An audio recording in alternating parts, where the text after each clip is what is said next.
travel to a faraway jungle to find the source, each having their own reasons. Welcome to the Tomb of Annihilation.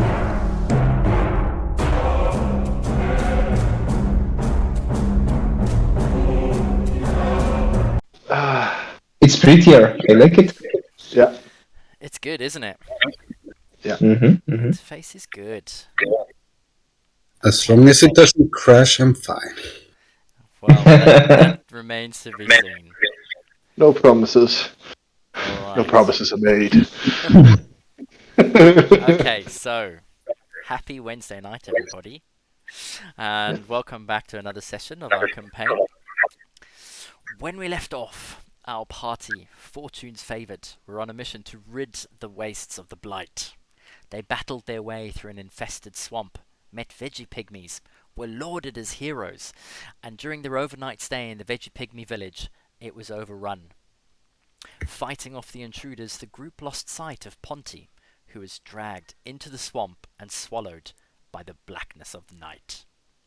The village chief Hiset raced through the swamp with the party in tow, to the only place the dead were known to reside, an old, mould-infested, half-sunken fortress deep in the wastes. Carefully, the party entered the fortress through the tower and made their way downstairs. The fortress itself, dark, damp, covered with mould on the walls and the floors. The party entered a long room, and, after a fight with some zombies, they came across a masterful carving on a wall, depicting a battle fought long ago. Regal Chultan warriors cutting down the tribe's people, with an inscription below that said, "The Great Purge of the Ishowe tribe, for the glory of Mesro." The depiction, Azaka explained, was of the infamous genocide of the Ishowe tribe by Raz Nazi, then a Bare of Uptau, the act which led to his banishment. The party searched another room, an armory, and found a fantastic weapon in a glass casing. The casing exploded as the glass was lifted, but the weapon remained intact. Then the party moved into the next room, an old banquet chamber, currently being used as a greenhouse of sorts, but as soon as they all entered, the room filled with spores, and almost all of the party succumbed to their charming effects. With many of the party subdued, Luna and Valrus retained their wits to begin battling these intelligent flora. And this is where we pick up, in the middle of combat and at the top of round 5. The room is roughly 40 by 40 and lit by the light source Fargo carries. 2 monstrous vines are currently attempting to grapple you. Only Vargo is charmed at the moment. Alright. Everyone good to go? Yes. Yes. Yeah. Then at the top of the round is Dusted Coal. Dustin is going to jump down from the table to here. Mm-hmm. Is the plant going to make an opportunity attack? It is not. Okay. Then Dustin is going to move over here and do a grapple attack against Valrus. You're going to grapple with Valrus. Yeah. And he can then decide if we have to roll or not. Mm-hmm. I would say no. Okay, and then we are both going to move 1 step north. That's 15 movement plus 10 for moving Valrus 1 step upward. Okay, so you're basically going to grab him and shove him forwards. Yeah, get out of the way. Okay. And that's my turn. Excellent. You give him a hug. I basically grab him by the scruff of the It was a hug. Yeah, and then let go of him again, yeah. What are you doing in melee? Move.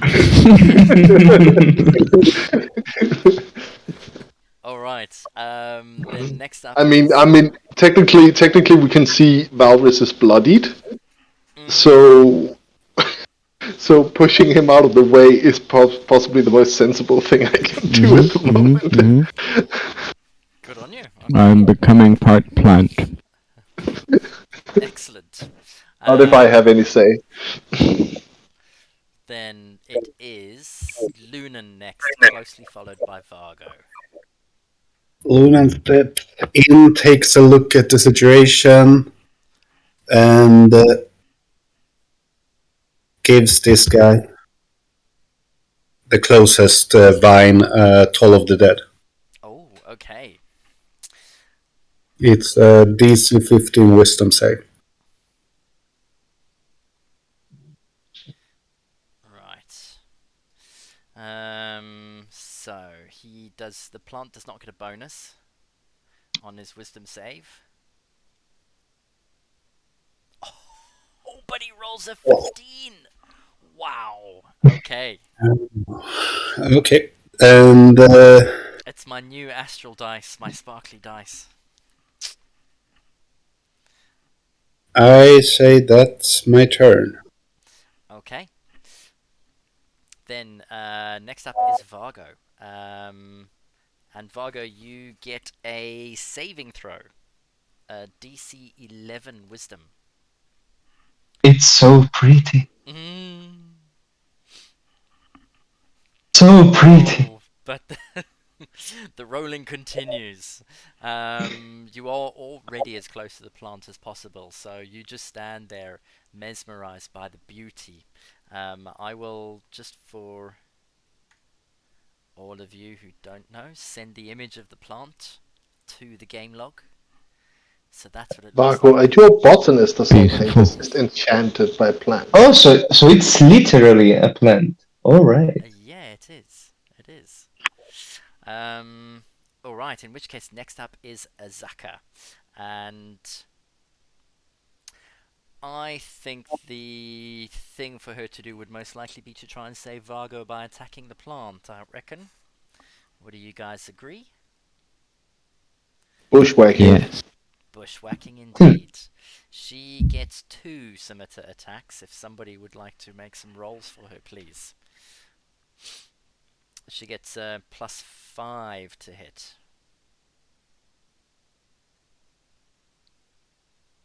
And it's a d6 +3.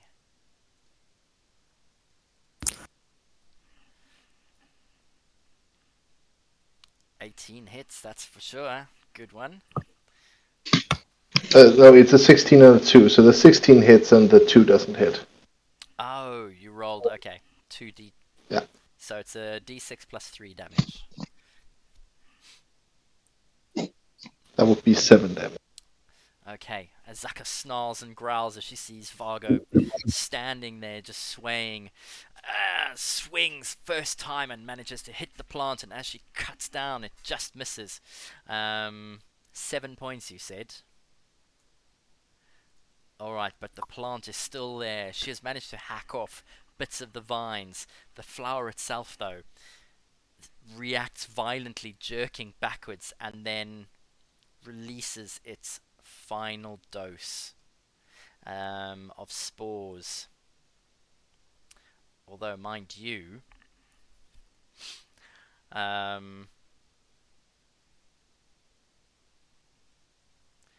it is going to release its final dose of spores, yes, but it also heals. You watch as instantly some of the leaves begin to grow back at its beginning of its turn. Let me just double check. Last round, if I just scroll through the log.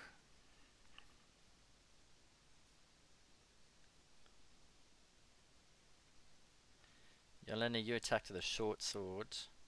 Valrus saved. Dusted saved. Nature check. Yes. Okay, cool. Yeah, it's going to release some musk as slowly the gases start expanding from the yellow flower itself. Each target around 20 foot needs to roll a wisdom save, please. Vargo, you are already charmed, so you don't need to roll, but I need someone to roll for Azaka. Yelena, you get advantage, and Luna, you get advantage. Dusted, you are just out of reach. Oh, sorry. Oh, Ashaka fails, I think. Is it a wisdom save? Yes, Yeah. wisdom 11. Cute. Oh my god. Oh, wow. Okay. Yelena makes it. Lunan makes it.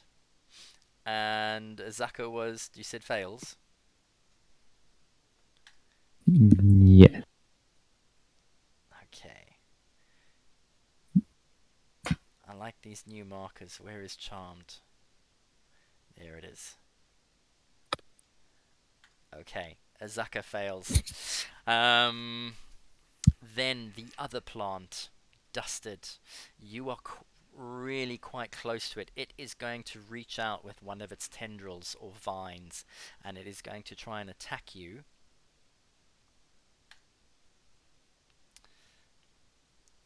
And it gets a 19. 19 beats my AC. So Okay. roll whatever it has to roll.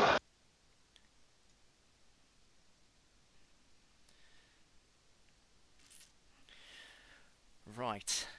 That means you take 12 points of damage. As the vines reach over you while you're pushing Velrus away, one of the vines wraps around your shoulder and the point of it hits the back of your head, just above the 9th vertebra on your spine there, as it almost tries to drill into the back of you. And you shrug it off, but you take 12 points of damage from this really thorny spike that almost seems to suck some of your essence out of you as it attacks you.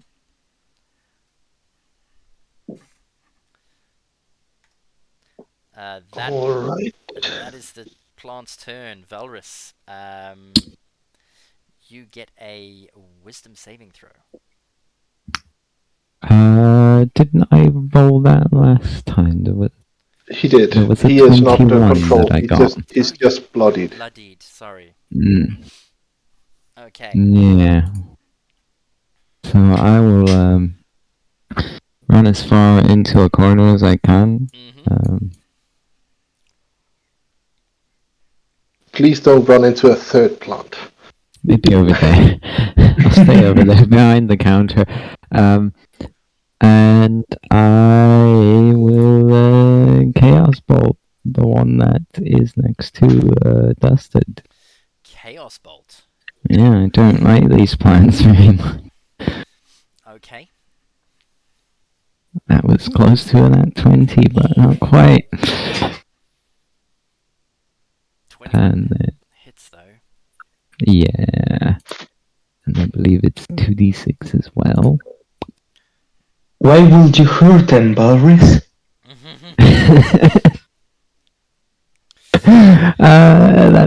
That's 18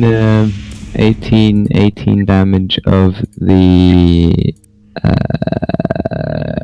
thunder variety, I 18 guess. thunder damage to the one north or south? North. To the north one. Okay, that's the first damage that is taken. Yeah. Maybe I should have gone for the bottom one. But it's too late now, so. Okay. And that is your turn, yes? That is my turn. Alright, in which case it is Yelena up next. She is gonna just try and hack away at the plant in front of her. Okay, good plan. With her short sword. Yes. I don't think I have it. Yeah, well, she can't use anything else. The short sword is the best sword. It is. You're convinced there is no other blade better than this. That It's hits. a six. Yeah. Yeah, that hits. Nice. As you, That's as you take an an 11. overhand swing and come down on the plant, whack!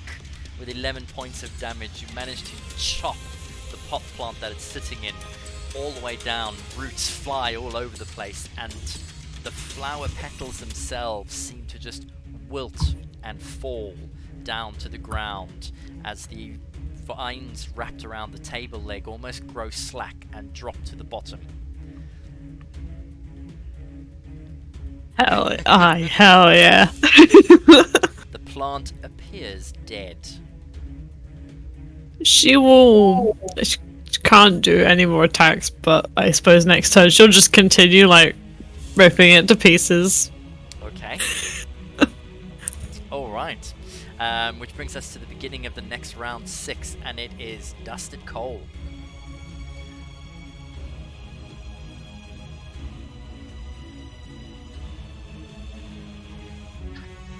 Dustin is gonna have a spur of what do you call it? Have a moment of inspiration, and sheath his hammer, and then turn on the 2 braces and hack at the vines. Okay, so you're going to make 2 Not- attacks with the braces. No, only one. I can only attack once with it. So, Okay. but we are gonna take a swipe at it. 11. That hits. Oh, it hits. Take some acid damage, you filthy Hell yeah. piece of plant. Alright, and 2 damage. as you swing, the blades and the braces pop out, dripping acid, and fly straight, scraping across the plant itself for 2 points of damage. If a plant could hiss, it would go at you. Anything else? And Dustin is gonna stay within melee range with it. Yeah. Okay. So he's just gonna move a little bit here, there, and that's all. Just sidestep a bit as he's slicing at it.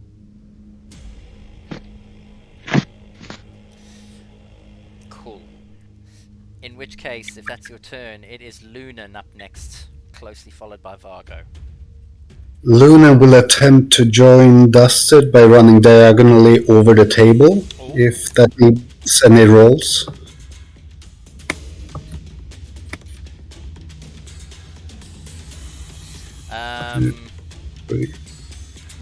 Give us an acrobatics check just in case.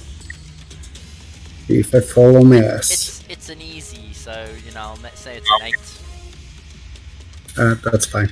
12. Oh, okay. As you go running, you plant one hand on the table and you vault over. No problem. And you hit the ground on the other side of the table. Do you keep running? Yep. Up. And I try to grab the thing without touching a thorn. And I will cast Inflict Wounds on it. Oh, shit. Oh, that's badass. Alright, in which case I need you to make a melee attack.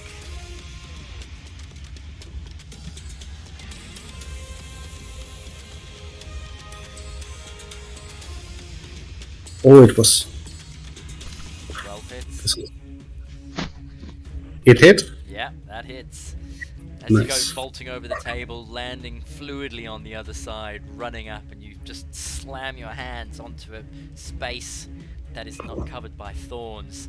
Your hands begin to glow hot, and you inflict 15 points of damage onto the plant. Nice. Okay, And that's my turn. good job. Vargo, you are up next. You get to make a wisdom saving throw. So I'm still charmed. In fact, no, you are not. Sorry. It is the start of your next turn, so your head, the fog, slowly starts to clear from your mind. You are no longer charmed. Okay, as Erlena slays the plan in front of me, I say, no! Oh, wait. Thank you. And pointing my hand towards the other plant, I will fireball it.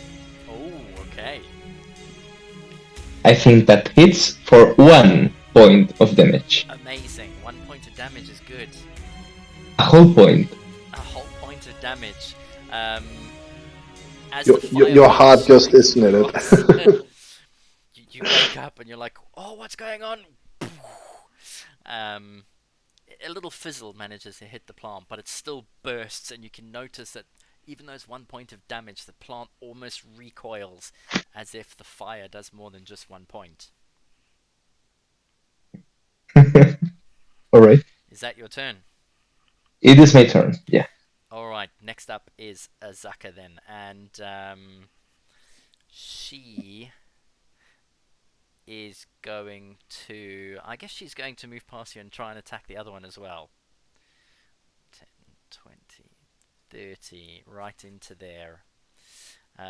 Who wants to roll 2 attacks for her? Let's go. Do it. That will be 19 and 9 plus what? Yeah. Plus something, plus 5. Plus 5, yeah, both hit. Yeah. So that's 2d6 plus 6, if I remember correctly. 2 So plus 3. 10 damage total. Nice. Yes. 10 points. Oh. Points, wow. Okay. And as she lays into it and she starts hacking at the plant, it's the plant's turn. And Dusted and Lunan, while you are there watching her whack into the plant, you notice that the damage that she has just done almost automatically heals again. As the plant just sprouts new skin, new greenery, new thorns where she lopped it off. It is the plant's turn. And it is going to... It's going to use its spores and try and charm the 3 of you in front of it. I need the 3 of you please to roll a wisdom saving throw, as all of a sudden these microscopic spores fill the air in a 20-foot cube around it, with it in the center. The gas sort of fills everything. Dusted Cole rolls a 17 and he manages to save. I hope that was for himself, not for Azaka. Lunan, you get advantage because you're an elf. Asaka is not feeling too well. And Azaka gets a natural 1. Oh no. And she is charmed. Wow, Lunan gets a... Is that a natural 20 or is that a dirty 20? No, dirty. Nice though, okay. That is the plant's turn. Valrus, it is yours. Your go. Shift to the corner and firebolt. Where is it? There it is. 16, I believe that hit. 16 hits, yes. Alright. More than 1 damage. 4. 4 points of damage this time. And Yeah. again, as the fire hits the plant, it almost recoils. And what's your... Well, Lunan knows his perception's quite high, but what's your perception passive? 11. Okay, yeah, you notice that the plant recoils, but Lunan, from where you are, standing so close, you notice that when the plant does manage to heal, none of the places where the fire hit heal at all. It still remains blackened, but everywhere else the plant seems to grow thicker vines and stronger. Valrus, anything else? I'm gonna back away into the corner from its influence. You mean further into the corner? Yep, further into the corner. Okay. Then next up, Yarlena. Does the plant look sufficiently dead? The one in front of her. What No. do you expect a sufficiently dead plant to look like? Shredded to pieces. Vegetable soup. It does not look shredded to pieces. You could roll a nature check for me. Sure. I'll do that. Where's my nature? a good old trusty intelligence from Dustin and Yeah. Jelena. Couldn't be worse. Maybe. This plant had the audacity to try and charm you and force you to love it and be mesmerized by it. In your Oh. opinion, just being crumpled is not enough for the It really vengeance that isn't. you're going to have to deal in this thing. Definitely not. She's just gonna. It's not good enough. She's gonna start screaming at it and hacking it to pieces. That's what she'll do for her turn. Okay. Hacking at it, stepping on it, like everything. Alright, brilliant. Dustin, it is your turn. Dustin is a little bit distracted by Jelena's fury in the background. Distracted or disturbed? Both. Okay. And he's going to take another swipe with the acid, trying to really deal with this plant. Alright. And he's Go going to ahead, do slip your works. over here, sort of Ooh. continue to sidestepping the vines and trying to sort of like And get +3 to his roll as well now. getting some stabbies in. That's the pincer That would be movement 17. works. Yeah, definitely. And that's 4 damage. 4 points of damage, okay. The plant is still And standing. And Dustin feels sufficiently safe where he's standing, so he's going to stay there. Okay. In which case, then next up, it is Lunan. Lunan says, "Continue with the fire. It seems to have its effect," as he reaches in, grabs his machete, and starts chopping on it. Okay. Go ahead and roll for me.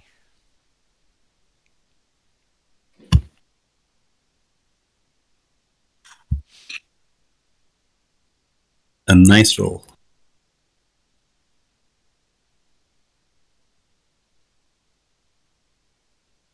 Did it connect? No, it didn't connect. I was rolling on the wrong page. Oh dear. The character sheet. I will re-roll. It was a good roll, but I will re-roll. It's okay, this is a safe space. You can tell us what you rolled. It was a 22. Wow. I rolled an 18. That hits. And I rolled a 2 for damage, so 4 in total. Okay. Not bad. Anything else? No, Lunan is good.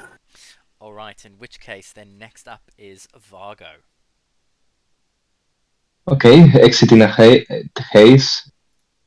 Margot hears Lunan. Kill it with fire. Okay. And moves over there and does a firebolt again. That hits, I believe. A whole 6 points of damage. 5 hits and 6 points of damage. Wow, good one. As the fire takes hold, the plant, you can almost swear from where you're standing, you can hear it scream as half of the vine bursts up into flame.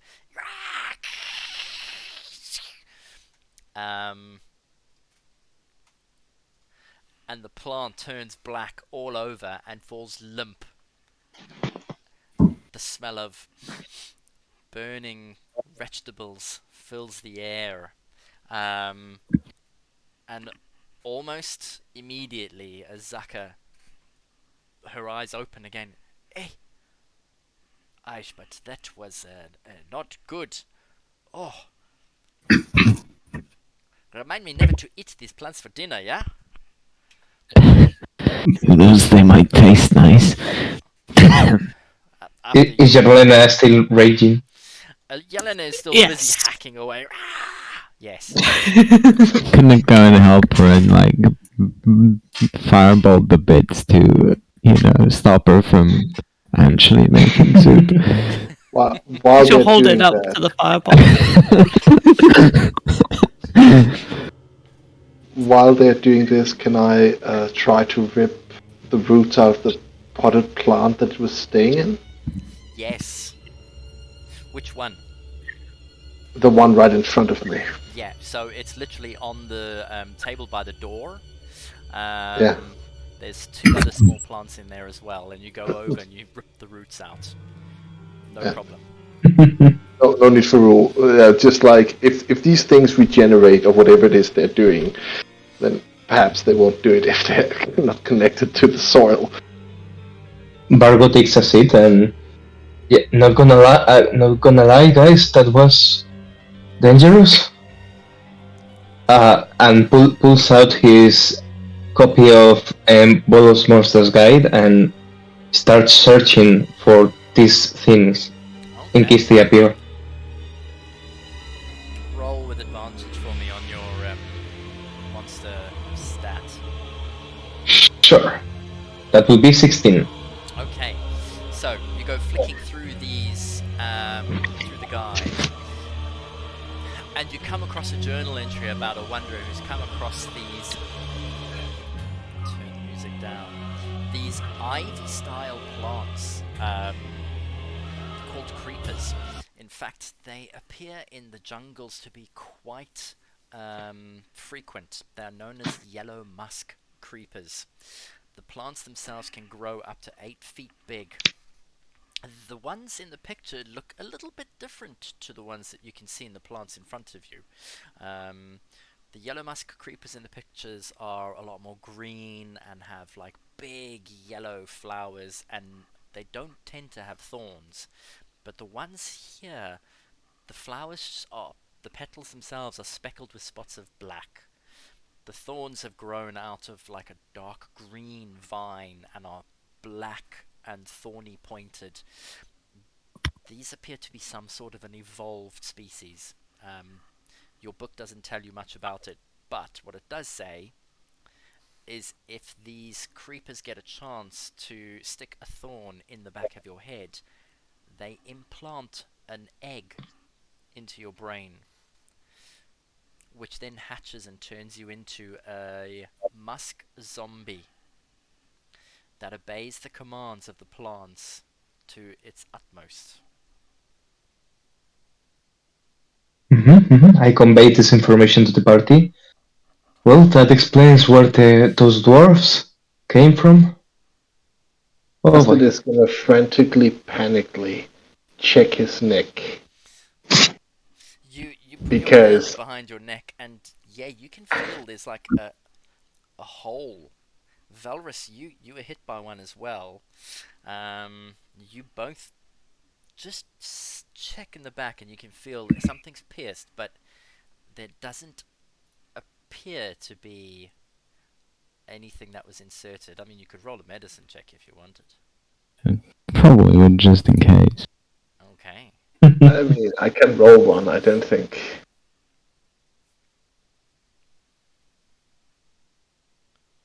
I will have 18 and 16. investigating him. Yeah, Okay. if he needs. As you both And reach around to try and finger your hole on the back of your head, Oh, for fuck's sake. you don't really hear much of a squelching sound. Your finger doesn't really go too deep into it. It's just a small little indentation that hurts a heck of a lot. But given the description, you'd imagine it would need to be at least an inch deep into your head to insert anything. So both of you come away knowing that you're fine. Well, I think we're safe. No penetration by the plant at all. Jesus. I'm sorry if I make you not able to sleep tonight, guys. I'm As sure ma- I'll get the. I'm sure I'll get the last laugh when I'm the one hulking over you as you sleep. Anyway, with a spore sticking out my head. As much as I would like to get Ponty as soon as possible, I don't think that we will get much further if we die. You guys wanna take a rest? And I look at Barbies. Might as well. I mean, you certainly look like it. I do wonder if these zombies keep acting after the plants are dead. Oh, oh boy. Let's make sure to close the doors, I think. I will keep an eye on the plants, and I will crush them if they move. Gonna sit down on one of the chairs and roll out in the middle of the room and relax for the 10 minutes or so, I suppose. For 10 minutes. Whatever I mean- our short rest time is. 1 2 hour. hours. An hour, It's an 2 hour. hours. Yeah, An hour minimum, so yeah. fair enough. That's If way you too manage to long. rest the full hour, then you can obviously heal your hit dice. If we can manage to rest. Yeah, if. The time schedule worries me. Oh yeah, I mean, I was How long does it? proposing. But if you guys are fine with it, we can continue. It's no problem. So how many of you have a damage? I am. Baris definitely is. Valrus is visibly damaged. I do have a potion of greater healing that I could chug down real quick if people want to keep No. going. I could help us recover in 10 minutes. How? Or stay behind me. We can sit down and have a prayer. Are you trying us to join your religion, Lunan? Because it's not the moment. My God can help you, but if you don't want it, If it speeds up our progress, why not? I mean, So- goods are real in this world, anyway. If it must be done, then do it quickly. knock, knock, knock. Have you heard about our Lord and Savior Ayun? We are about to hear it for 10 minutes. Here, I've got some flyers. Oh gosh. That's what he's going to be doing. Praying to his god. So you're going to do a ritual cast. I will cast Prayer of Healing. It's a 10-minute cast to Which level takes 10 2 minutes, spell. Mm-hmm. Cool. And it will give, I will be able to roll 2d8 plus, I think it's my wisdom. Yes, it should be. Plus your wisdom modifier. Yeah. And So, That's yeah. for everyone in a radius, is it? I'm trying to open it right now, but Up to 6 everything creatures of your choice within 30 feet that you can see. Nice. And That's then it's pretty 2d8 useful. plus spellcasting ability modifier, yeah.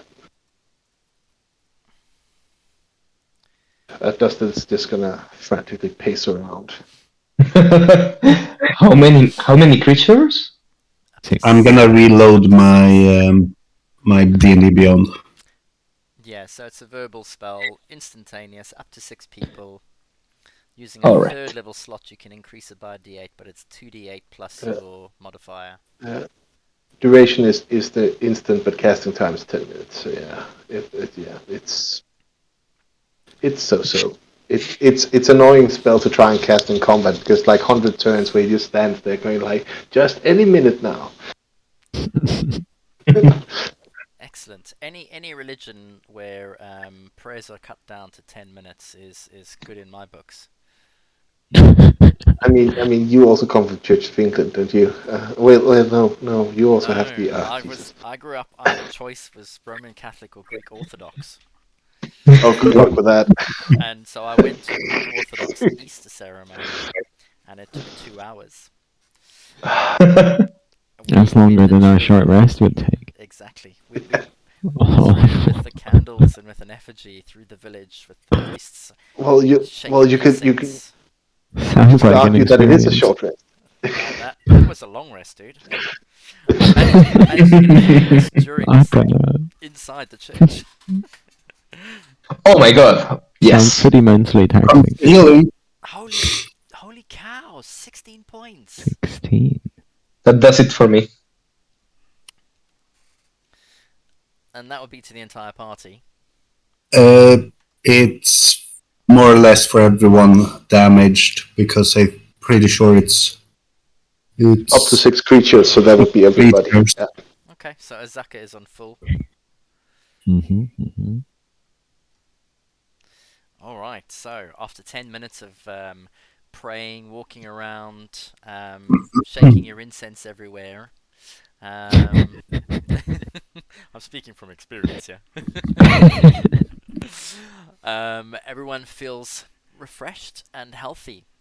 Valrus, your scars seem to have like healed and left a little bit of like crisscrossy healing scars, which blend into your red devil skin. Wow. Shameful. Bless Zion, I suppose. Refreshing. The second Valrus looks better, Dustin is gonna grab the door handle and force his way into the next room.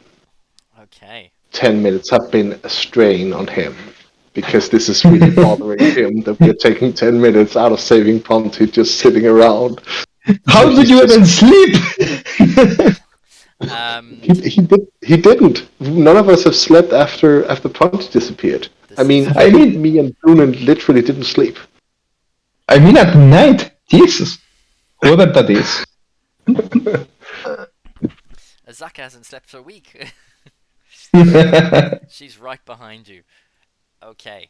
As Valrus looks at his scars and you see them healing and there's no more blood and he looks quite healthy, you grab the door handle to the large stone door in front of you and you push it open. The door opens. Oh, hold on.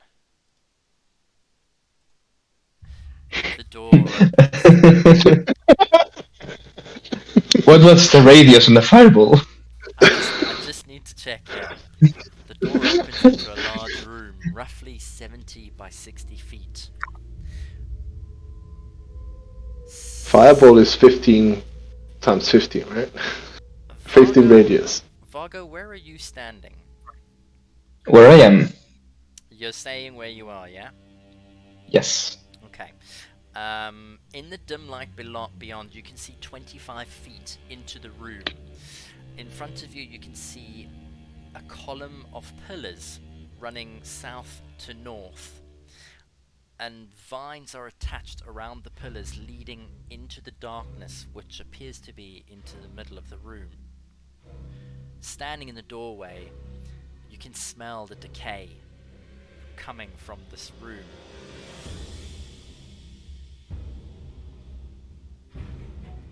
Would I be able to do a divine sense, please? You would, yes. Very nice. Just be I'll aware that it post can be it. blocked by stone.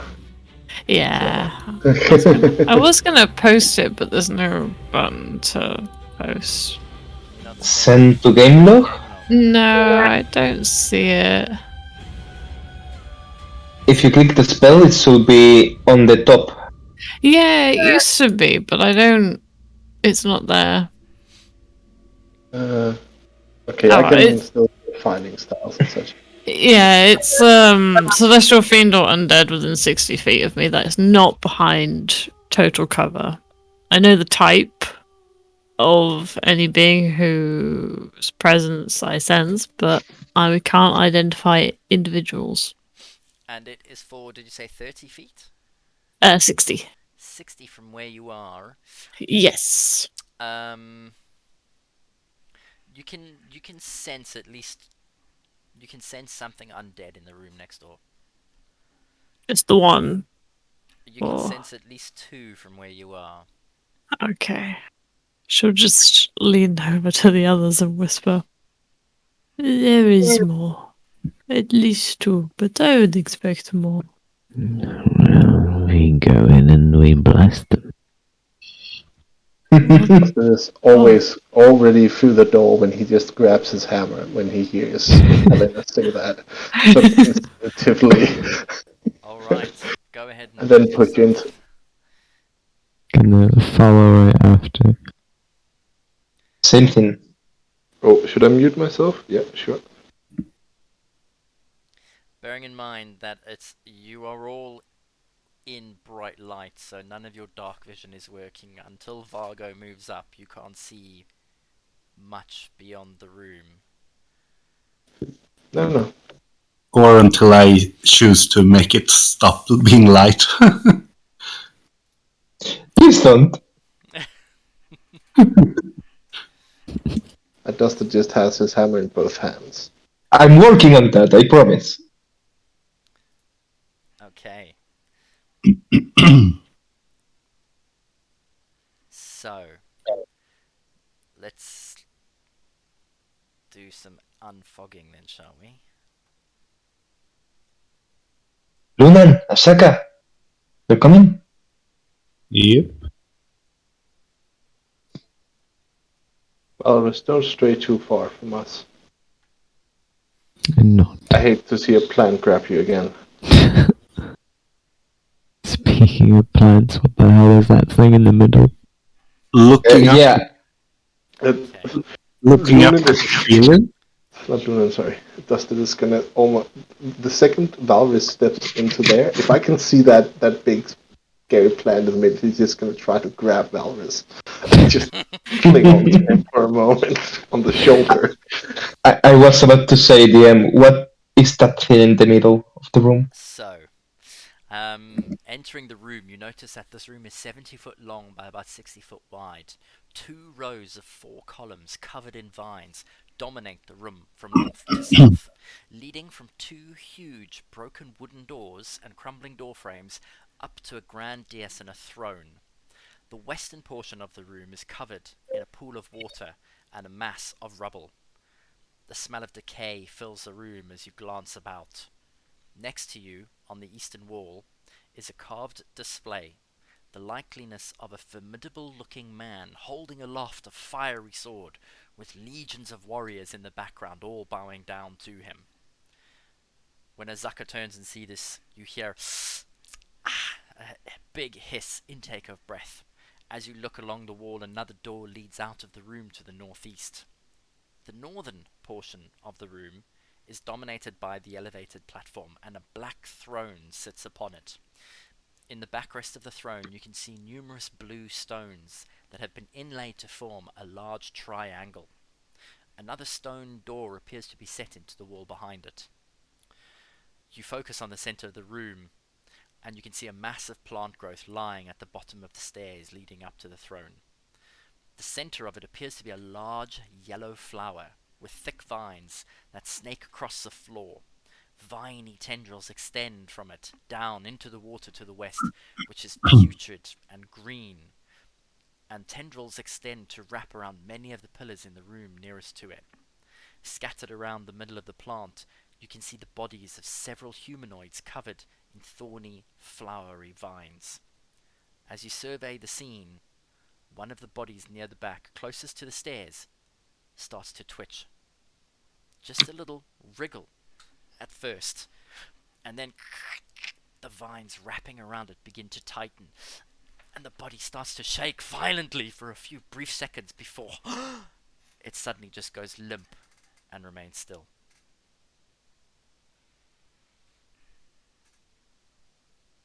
Alright. Looking at that plant, DM, it seems to be alive. Certainly. Correct.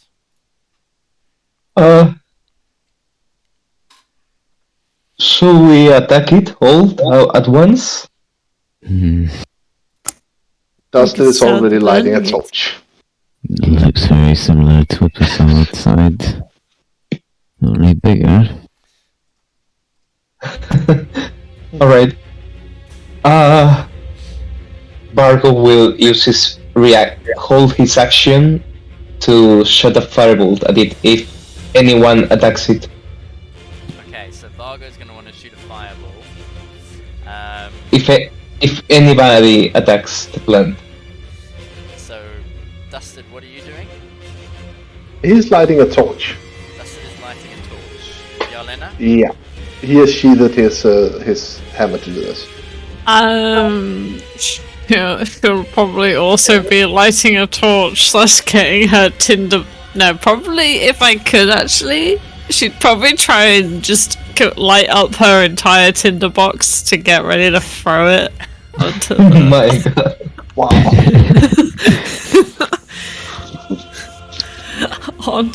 So she'll move a bit closer and just, I guess, start making a fire in the tinderbox. So, Dustin, you've lit your torch. You've got your tinderbox out. Valrus? I'm preparing a scorching ray at the big thing. Okay. And Lunan, seeing Vargo lighting a small firebolt, prepping a small firebolt in his hand, does the same. Okay. Vargo, you are holding your action. Okay.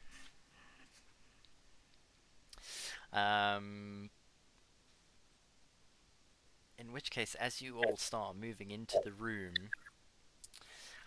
the middle of the mass, the writhing mass, begins to move. And where is... There we go. Yeah. Oh man, you called it. You called it right. Yeah. And as it does, the plants in the center begin to give off a musty, oozy, gaseous spray. Because of course it does. Because of course it does, yes. Oh. Everyone within 60 feet. Why don't we... All of us? Why Oh, don't we roll initiative and see who gets to go first then? Oh boy. Uh, Not me. it got stuck in a corner and then it just stayed on the 4, even though it wanted to go to 18. Oh god, that hurt.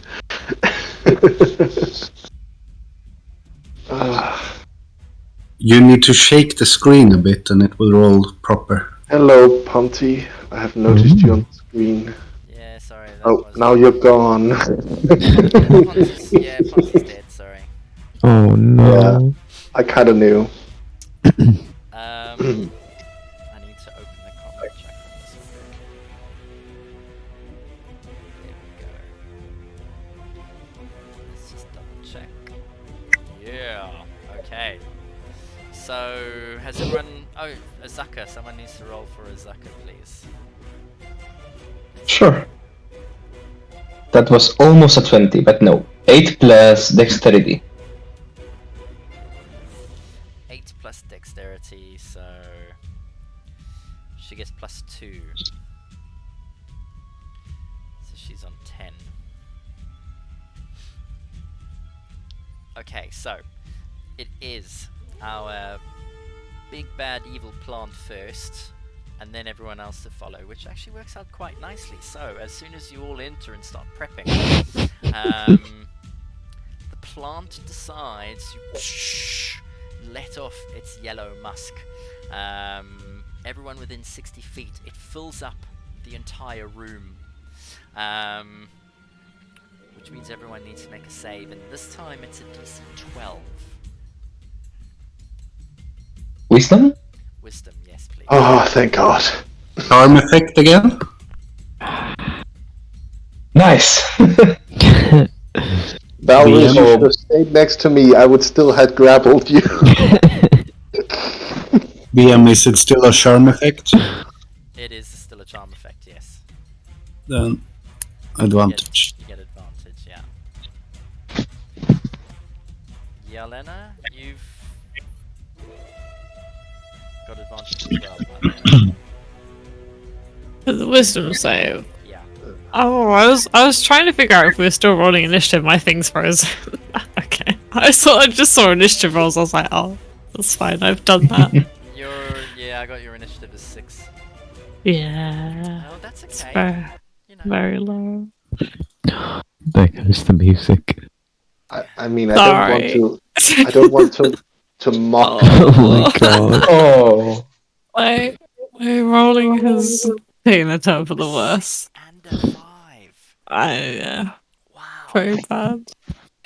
I don't want to be rude to me and Jalena, but the one that are slowest in this round are the dumb people. So my prediction of it being glowing in dumb people is completely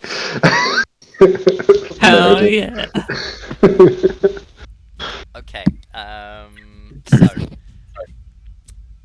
my my creeper has had its turn. Next up is Valrus. Yeah, You actually managed to save. Good job. I did not manage to save. Oh. I rolled a 7. Oh, okay. I will put your charmed condition on then, shall I? Mm-hmm. I couldn't find it, so it's probably only for you to put that on. Why is it changed to? We have to put it in the sheet. Yeah, you actually have to go into your D&D character sheet and add it in.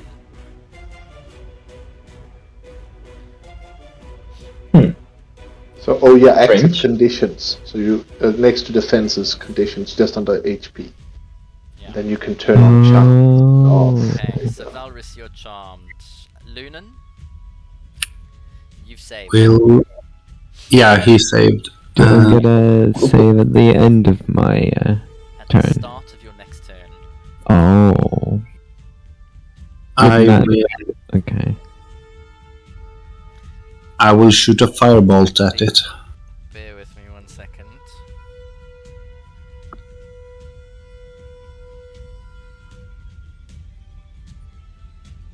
Yes, you're correct. At the end of each of your turns, you get to roll a save. So you move forward and then you get to roll your save. Sorry, my bad. Okay. Thank you for Okay. reminding I me. will try that. And that is a save. Save. Okay, so you are no longer charmed, but that is your turn. So, Yep. good man. Then it is definitely Lunan next. I will fire a firebolt. Okay. And it might trigger that Vargo shoots one as well? Vargo was holding an action, wasn't he? So Yes. Yep. fire it, I guess, whenever he wants, really. But 26 hits for sure. The trigger was when someone attacks it.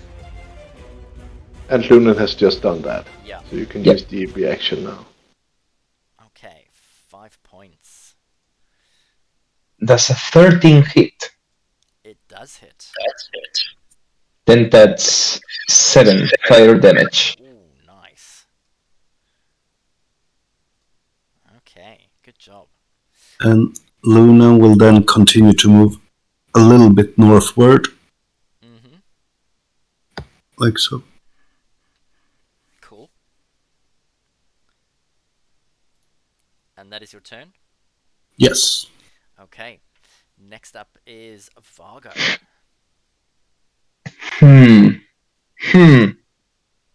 Question DM. It's if that because my movement is alright. From here, I can do this and see the plant. Yes. Yeah, you can. Alright. Then I will firebolt at it Okay. again.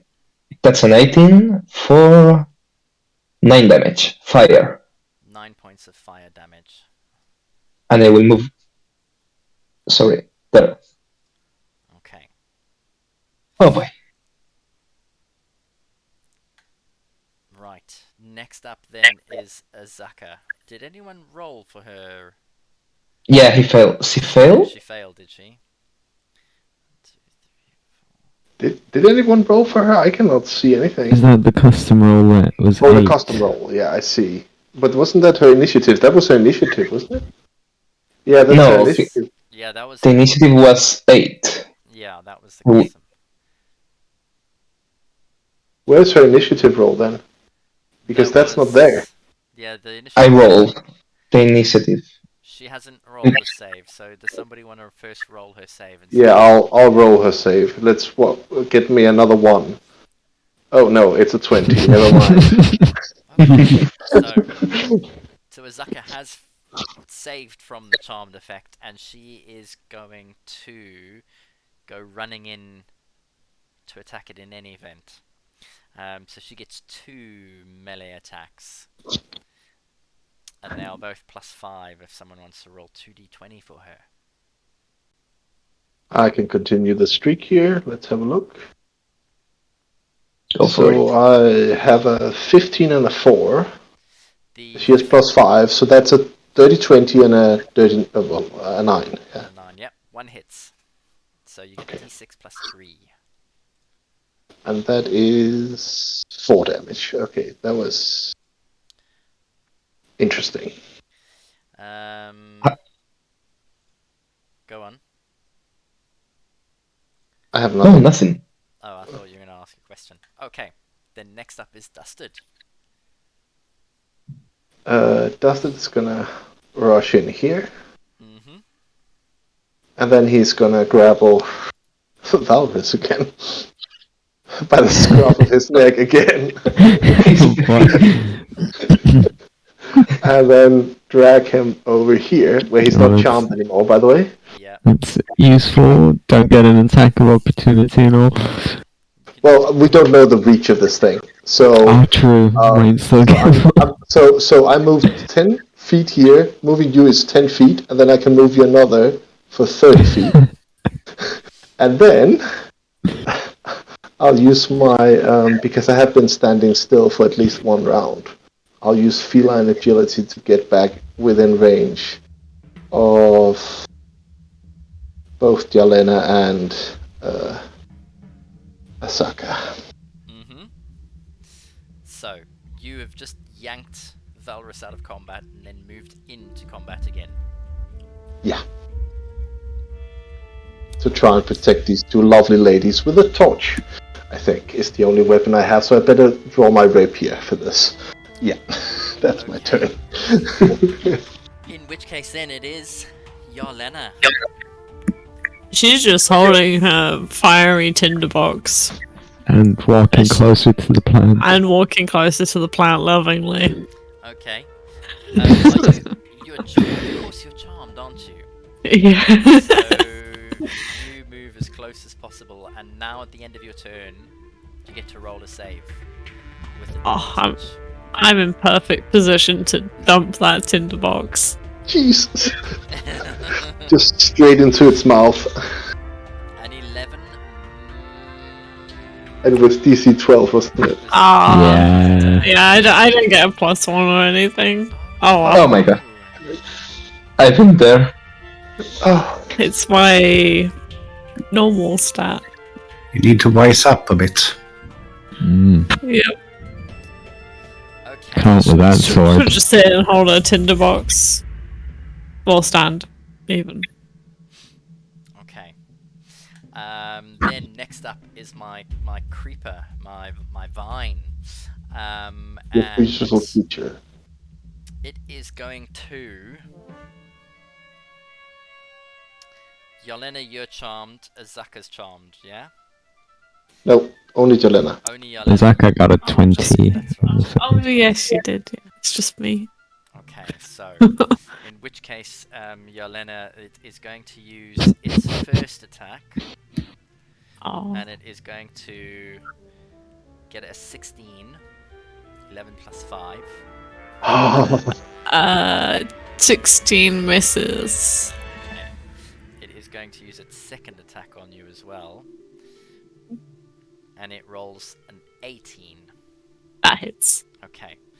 And as soon as you hit, even though you are charmed by this plant, you feel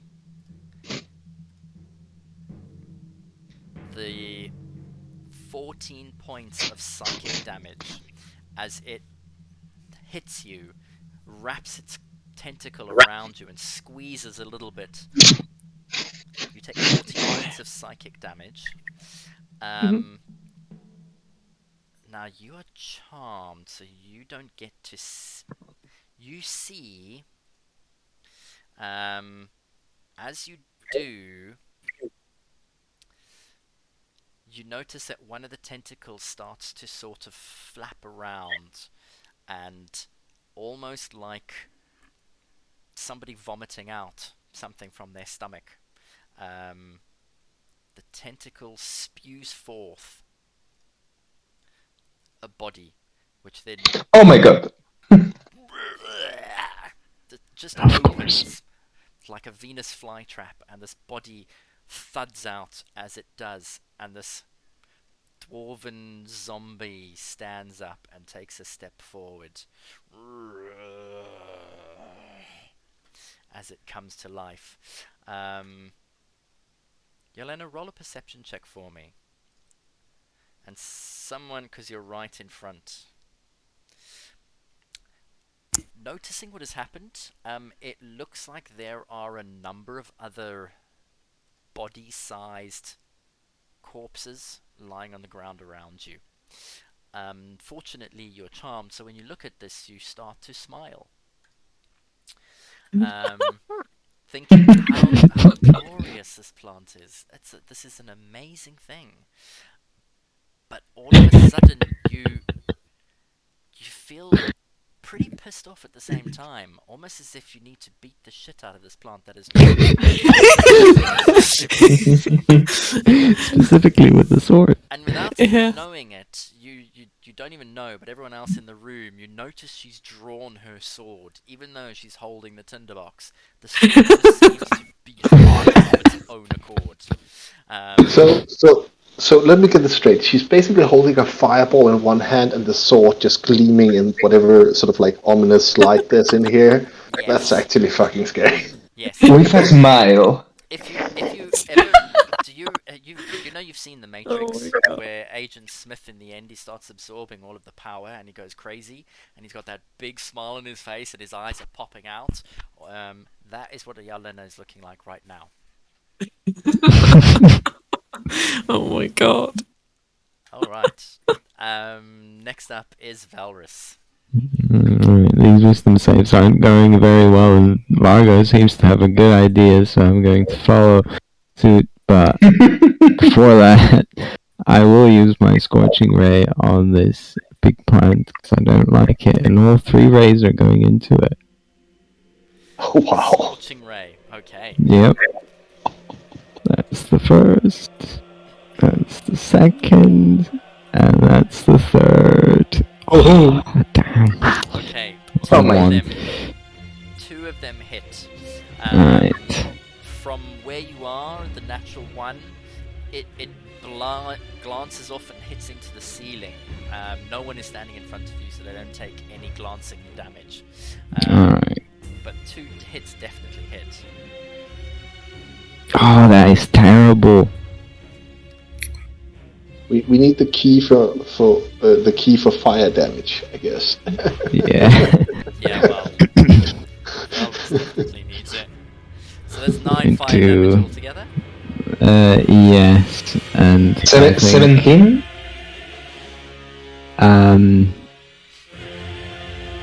no, that's just 9 fire damage. It's very sad. Okay.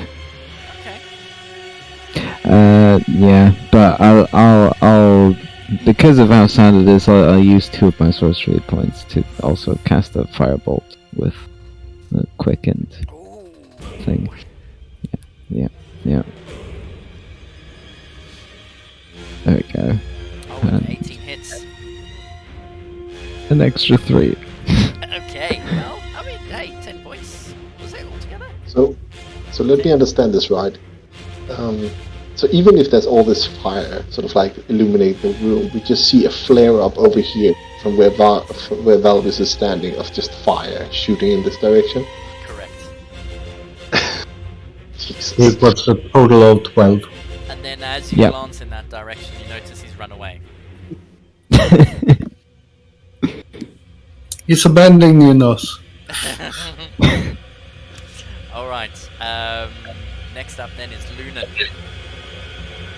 Looking at where the others went, I'm like, are they really abandoning us? No, I have to have trust. And then I firebolt Okay.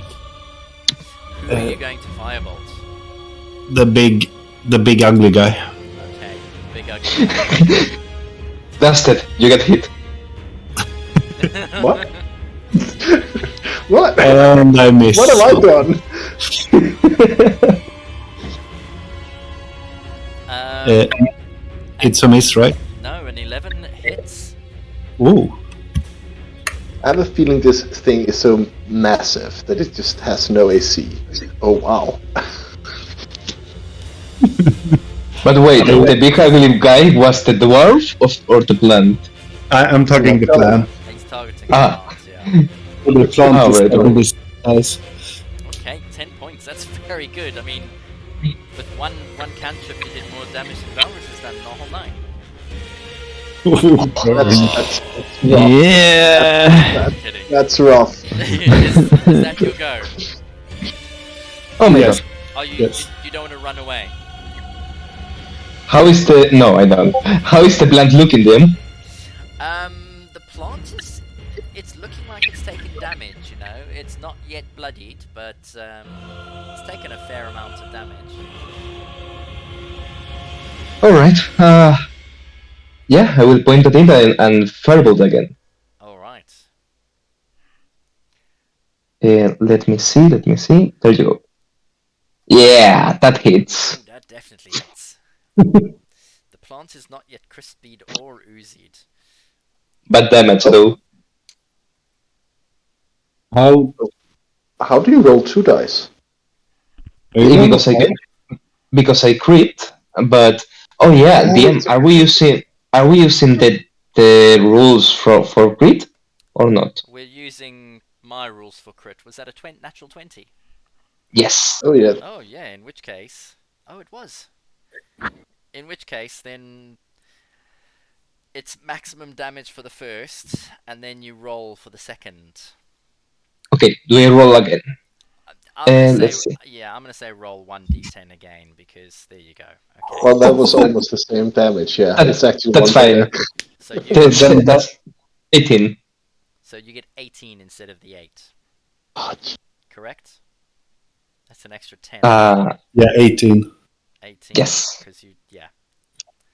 Okay. In which case, Yeah, let's go. And I hide because I'm a coward. as that critical hits, the plant explodes. The heat kind of like engulfs the majority of it, and you can just see vines sort of blackened on top of it, and you hear the plant screech and scream a little bit, and it starts to writhe around. Are you running? You run away. Okay, you don't get to see the rest of it. Nope. As you turn and run. It's just the rest of us.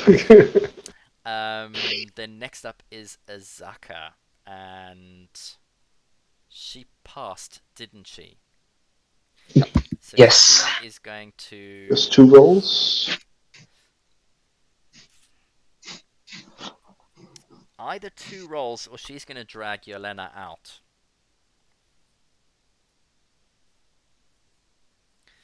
Lunan and Dusted, you're the only 2 in the room. And Dusted tends to... So Dusted would do that. Dusted, what do you think? But the thing is, I can see Jalena's face. Yeah, you can. I can see it illuminated in my torch. I can see she's crazy. Yeah, Now, if I ask Asaka to drag Jalena out of there, she's probably also has a chance of attacking Asaka. So I just let her do it. Okay. Dusted has not believed in the curse of this sword until this moment. Alright, in Like- which case, Yelena, I need you to roll a contested strength check, please, or... Oh, no, I didn't say that she should drag her out. Did you say that, Lunan? No? Too late, she's I already done didn't- it. Okay, yeah, well, there you go. Athletics or just oh, they're both the same for me. Whichever one, yeah. I'll just Shall I roll for... Oh, you're already doing that. Great. I already did it. Oh, dear. She is going to do it. Okay, so Galena's going to lose her fucking mind. Zaka then drags you 10, 12 feet away from the plant. That's her turn. Dusted, it is your go. Dusted finds himself surprisingly alone in this. But so he cannot shake the feeling of this being amazing. So he's gonna take a sort of careful step or jump over a vine, and then he's Roll a gonna perception check stab. for me, please. Yep, that would be no. I am too far immersed in being awesome. Okay. And I love he's how in character you always are. and he's going to jump over this vine, completely ignoring everything around him, and then stab at the plant with his rapier. Okay. And At least you let's got your see. natural one out the way. Yeah, thank God. 19. Okay, 19 hits. And then he's going to deal 10 damage, Nice. piercing Okay. damage. I don't know if it's resistant to that, but. And then he's going to mark it, sort of taunt it. So if it attacks anyone else other than him, Mm-hmm. it does so with a disadvantage. Okay.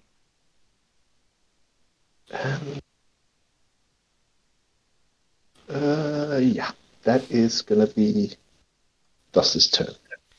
Okay. Sort of Yelena. enjoying the flare. One-handed combat with a fucking plant. Yelena, it is your turn next. You are charmed, aren't you? Yeah. So you Should I do- spend your turn moving towards the plant, She and can't, she's grappled, so she has to try and break free of the grapple. all right, you spend your turn trying to break free. Roll, please. Then she can move. That was almost a 20. Oh, you're rolling for, yeah. Zach is a natural one. Jalena's too scary to hold. Yeah. As you start pulling forward, and you're like, ah! You manage to break free of Azaka's grapple and move right in front of the plant. Now you get to the end of your turn, you get to roll your saving throw with advantage. Oh, thank God. Yes. 16. Okay. And as you do, you almost find clarity standing in front and you realize what you look down, you're holding a tinderbox and you're holding your trusty sword in your hand as well. And that is your go, unfortunately. That's alright. Alright, top of round 3 then. As can you, now that you're Compass Mentis, can you roll a perception check for me, please? Yes. Ah. I'm only allowed one good roll. Alright, you recall that the plant spat out a body, and as you look down, you notice that there is a body right in front of you, over here, Oh boy.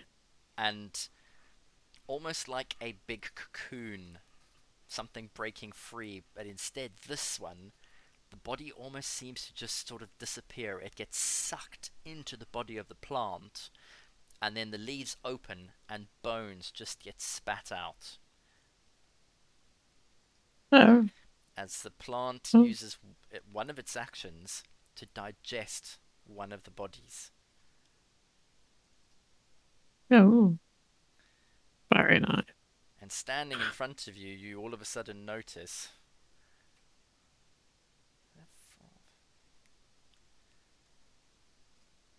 the plant, with each body that it consumes, it heals itself. And it uses its next action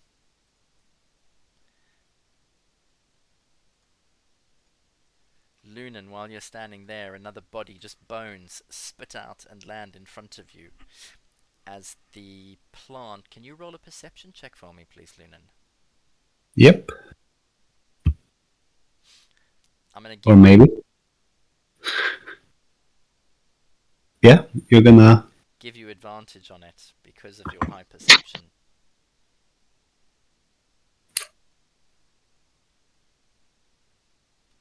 23. 23. Okay. And as you do, the vines swallow the body. Sorry, 1 second. 1D, 2D, 10.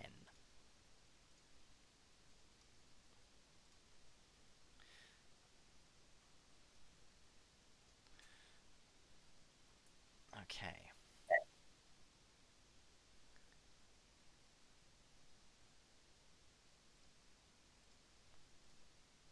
Right. As you do, Lunan, you notice the bones flying past you as the plant manages to heal itself up. It's no longer bloodied, but all of a sudden, with the movement, you notice the body of Ponty wrapped in the vines in the middle of the plant, looking worse for wear. His clothes slightly on fire as he's been taking fire damage, burning within the plant. He looks limp, vines are wrapped around him, but his eyes are still fluttering, as if he's still alive. And then the plant is going to use its final bonus action.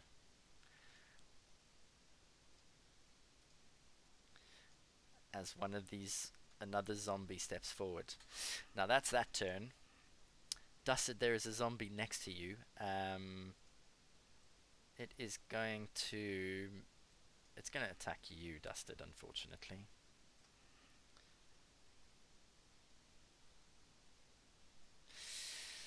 Okay, Yeah. so it only gets 1 attack plus 3. And it's going to turn next to it, and it gets a 7, which is a miss. Yeah. Okay. Valrus, it is your turn. I will peek back from the corner and try the same thing again.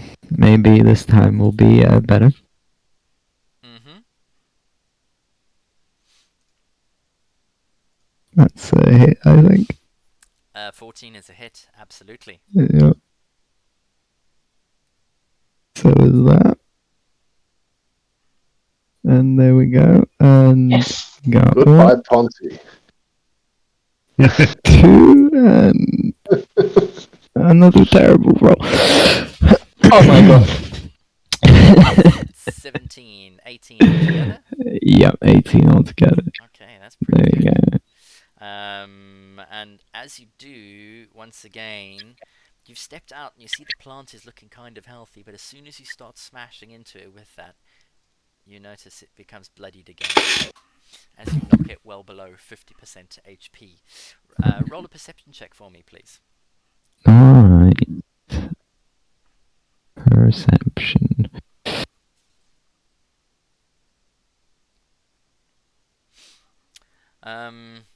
Yeah, the plant is burning. You're doing a good job. I'll keep at it. I'm just gonna go all in and do the same thing again and Okay, spend you all of notice my... there is a zombie walking towards you. Luna. Oh, Valrus, you still get to move if you want to. I'm gonna use more sorcery points to cast more firebolts. Oh, okay. Yeah. There you go, and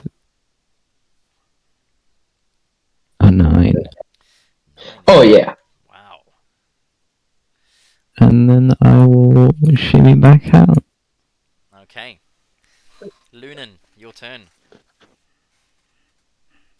Lunan, as soon as he sees Ponty, yells out, he's in the creature, and runs up, trying to pull him out. Okay. Let me just double check. Zombies don't get a reaction, do they? So, and the creature it's not going to use its reaction as you go past. So you go running past into the vine, stepping over all of these like thorny, spindly vines and everything, and you can see Pontius trapped. He's wrapped in some vines underneath. You've used your movement to get to him. Does it look like I could pull him free? No, you would probably have to hack away and work him out. It might take you 2 rounds to get him out. I Roll a think medicine check for me, please. Sure.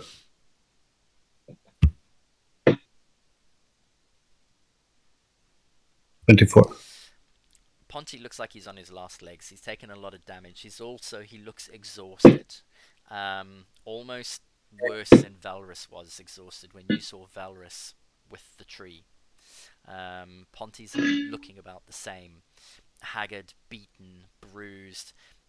He's flitting in and out of consciousness, and there is a vine that's attached to the back of his head that looks like it's in the process of trying to implant into him.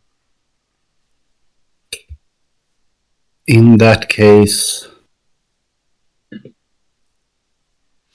I will spend my last inflict wounds on the creature, Mm-hmm. trying to take it out. We'll see how it goes. Okay, but you're talking about Ponty or the plant? Yes, Ponty, of course. Take him out of his misery. No, the big creature. The viney thing.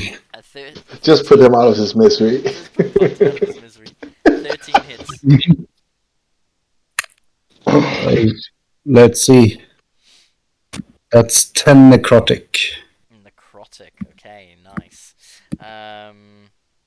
It does some good damage, but the plant is still around, and where you've done the damage, the vines and the tendrils sort of seem to loosen a little bit around Ponty, as it almost starts to retract a bit.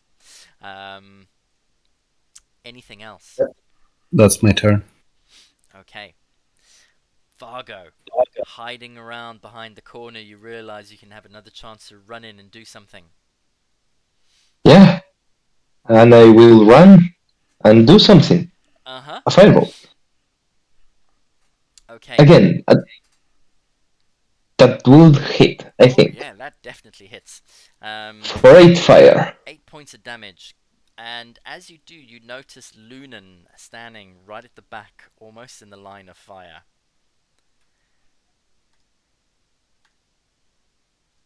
Okay. Anything else? But I don't see Ponty, right? No, you don't see Ponty. Okay, in that case, I go back, and that's my turn. Okay. Next up then is Azaka. And she's gonna go straight for the zombie, I reckon. Somebody run a roll 2 attacks? Sure. That will be a fail and a 15 plus something. Yep, that hits. D6, please. For a total of 5 damage. 5 damage, okay.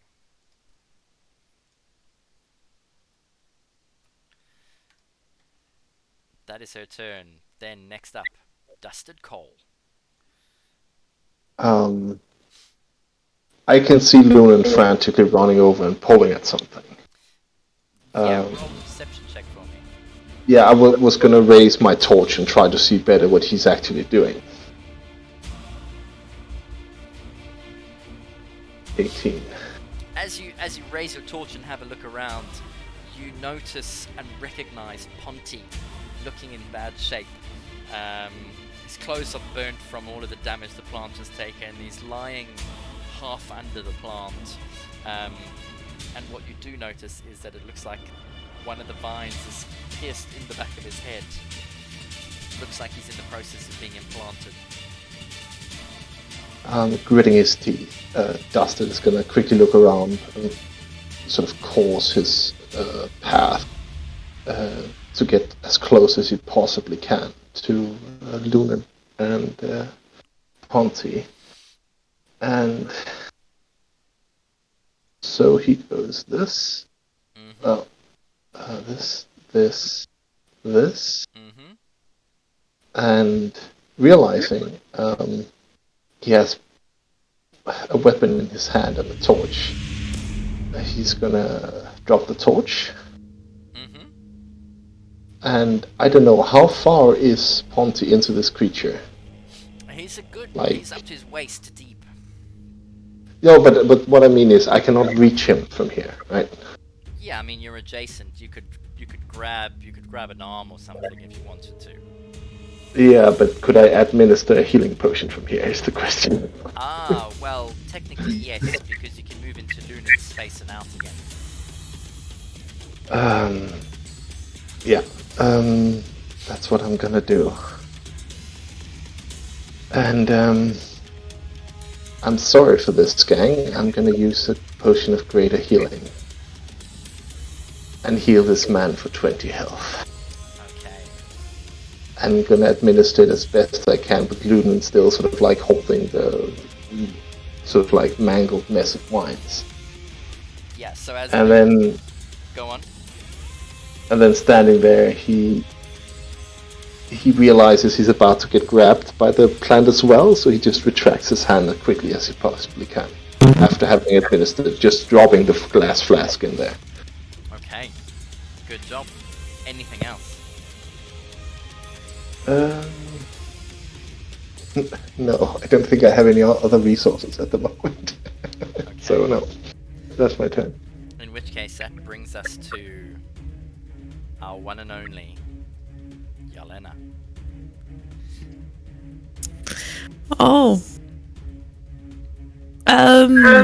You're standing What a there tin- around the plant, you're holding a tinderbox and you're holding your sword. Would the tinderbox be on fire by now?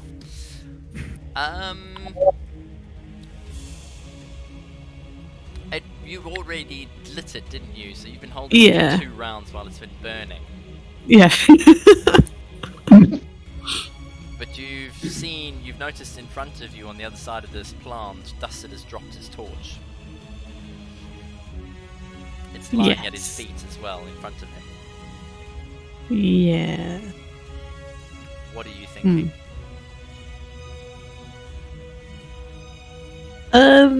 Sword wants vengeance, Rachel.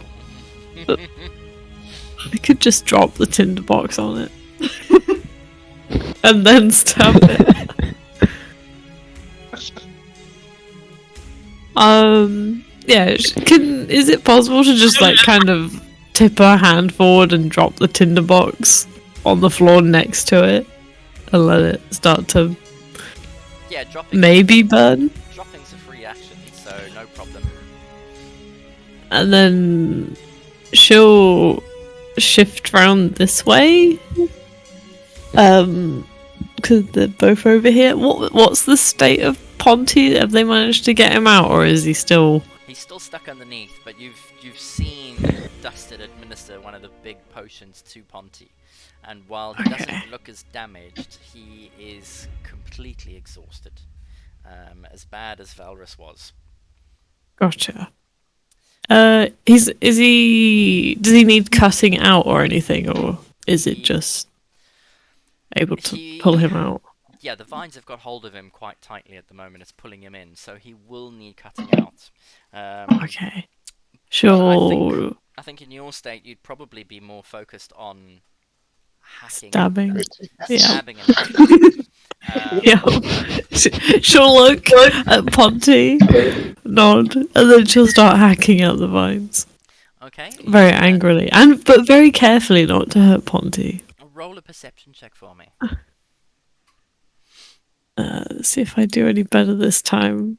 Oh, it's somewhat better. Okay, a 10 is a normal pass. So, moving to where you've maneuvered yourself, there is a zombie right behind the plant as well.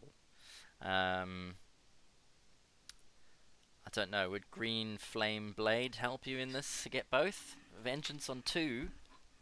It's true, I forget that that's the thing. Thank you. Yes, it's true. It's a sword. She'll use Green Flame Blade as she does her attack. So I'll roll the thing to hit the main plant. Mm-hmm. Yes. God.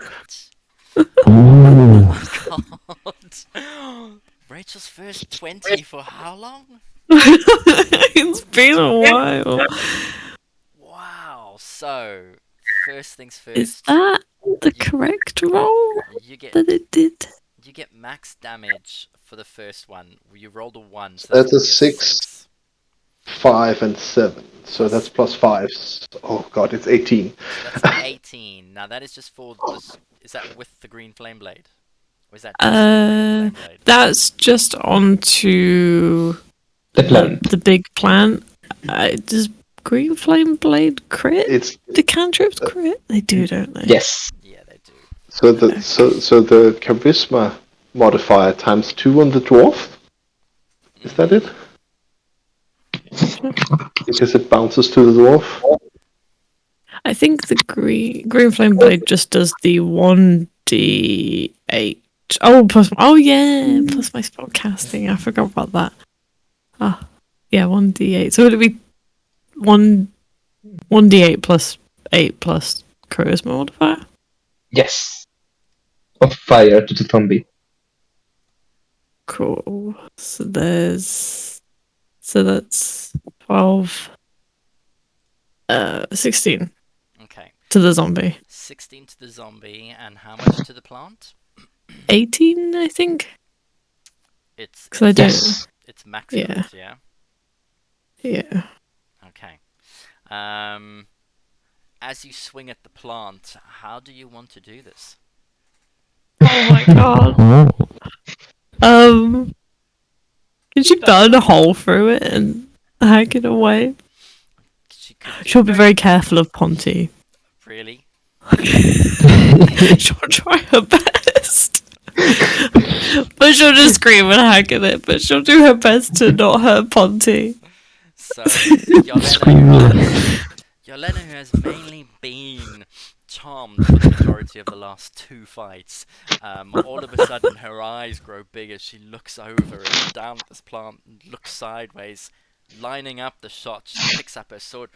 Ah, motherfucker! Ah! And as she swings forward, the blade on her short sword erupts into this greenish flame, smashes into the middle of the plant as it sort of... It screams, and you see 3 bodies with the impact pop out. They're already dead, by the way, but they pop out and shoot across the room as the plant sort of withers and curls and dies screaming, and the flame leaps across onto the other zombie, and as it is moving towards Dusted, it just lights up like a Roman candle. And it drops to one knee as it is definitely bloodied straight away. And as the plant withers and curls, the vines sort of spasm and then go limp, and Ponty's body rolls towards Dusted and Lumen's feet.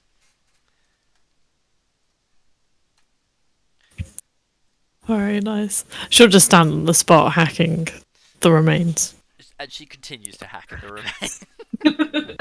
Difficult to know when a plant is dead. Exactly. Yep. God damn. Okay, my plant is gone. Let's. That one's dead. It's been spat out. That one too.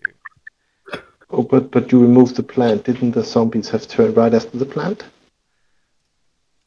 Hold on. It was Yarlena's turn. It's the next turn, and without the plant around, the zombies collapse onto the ground.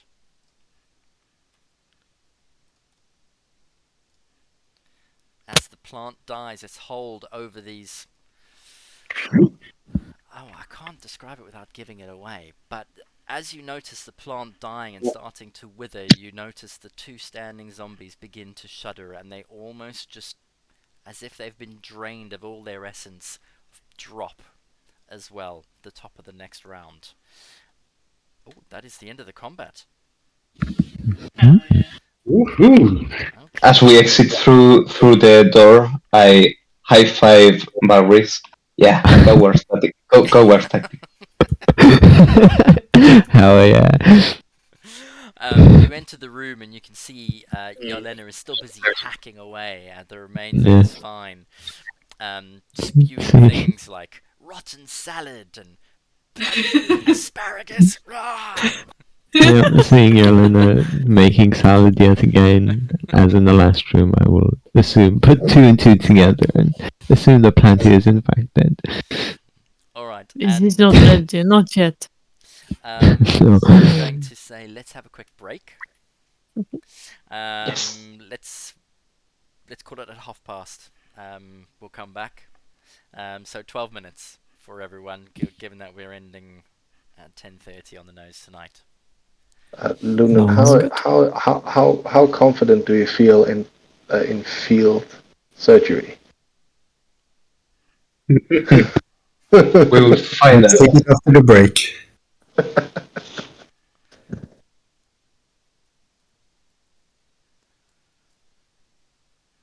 Okay, let's pop that on. And we're on a break. Just mute myself. I can't hear you. Did you say you're going to mute yourself? Aha! Ah.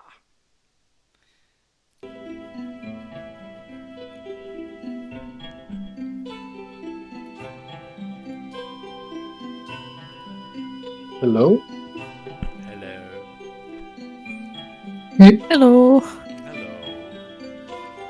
Hello. hello?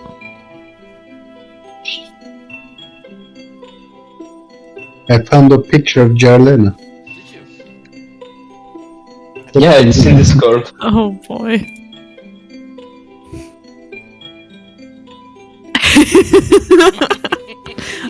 Very accurate. Oh, now I have to search for something as well. Here we go. Oh, I tried to find the Evil Dead lawnmower scene, but it kept coming up with Sinister.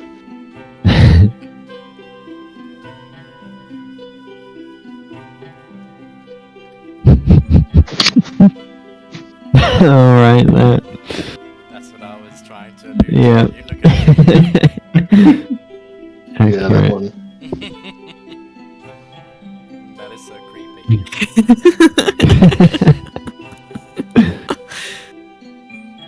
Okay. Is that the bit where he goes, Mr. Anderson? No, he's only got that when he starts to go mental, doesn't he? Oh yeah. And he This gets looks like that punchy. face.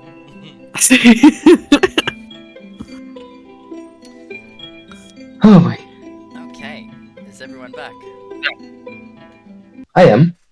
I think so. Are we just waiting for Anders?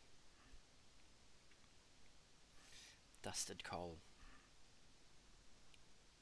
No, I was the first announcing I was back, but Is sure. your headset working? It does work. Can't you hear me? What? Yes. Did you say something? Oh, stop it. Alright, so welcome back everybody then. Just a quick recap then. The party managed to make their way deeper into the fortress, encountering some plants and then Daddy Plant. Yeah, getting distracted by Agent Smith. Yeah. With Yelena being charmed and finally landing a killing blow on the plant, you also manage to save Ponty, who is almost fully healed but completely exhausted and still unconscious. As you drag him from the lifeless plant, the other zombies that the plant were controlling died along with it. You now stand in this old throne room, 70 foot long, 60 foot wide. Half of the room is covered in swamp water. The other half of the room is dry. The south end of the room has got battered doors lying broken and asunder, and the northern portion of the room there is a raised platform with a throne on top. There are two other closed stone doors exiting from this room.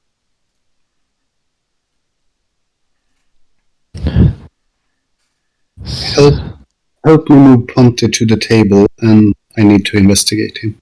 Like, see if do something. Certainly. Table? Yeah. in the separate room. Mm-hmm. So you guys are gonna carry him to the big table with all the plants on it. Gonna Yeah. go and shove some of the plants off, you know. I will I don't approach know. Jarlena and please allow me to return the favor. And I What do you give, want? give her my hand. Mm-hmm. Can't you see I'm busy chopping up these plants so it stays dead? Oh well, I don't- I slap his shoulder. There you go.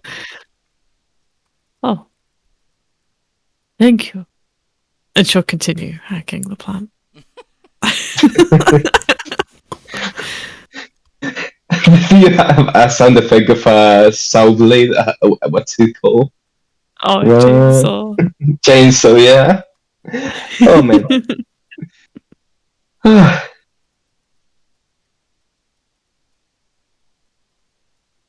How is Ponty looking?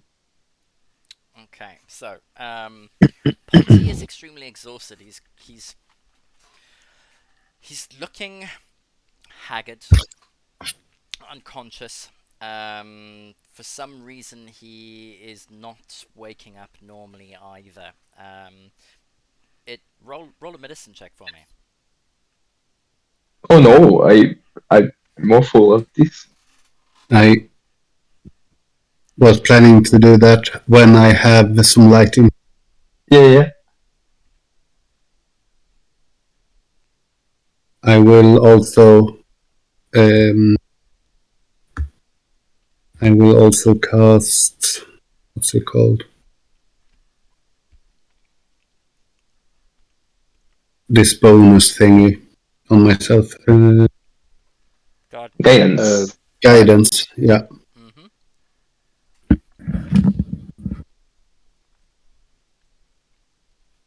And then I will do a medicine check, especially looking around the back of his neck.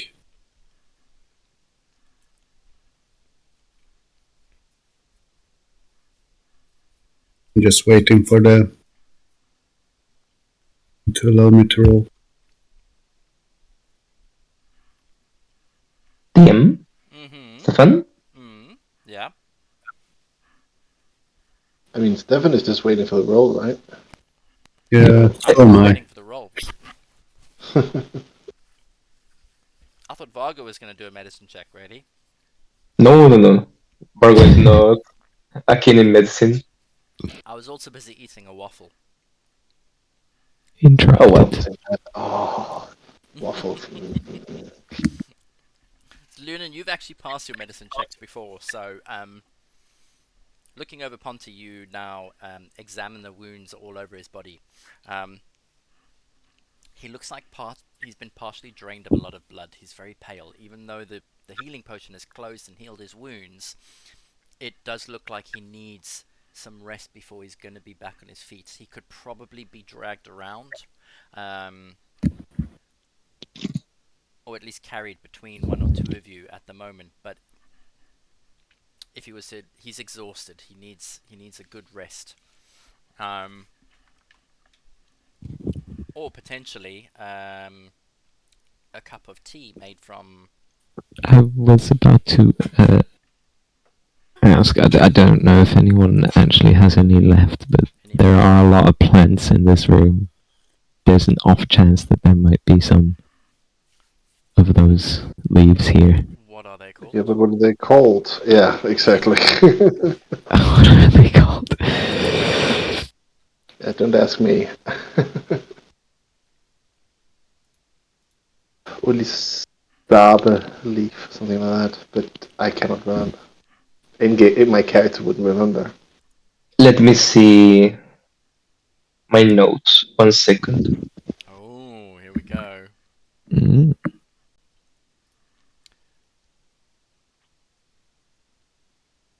Valrus, roll a intelligence check for me. Alright. Only Suba. Yeah. It was only Suba. A tea or leaf? No, a leaf that could be making into a tea. 15. 15. What did Nefer give you before you came into the swamp?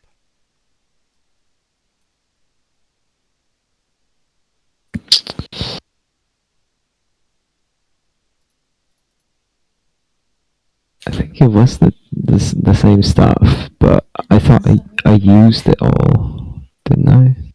Did you? No. Yeah, No. yeah. I used it. Wasn't it 4 doses?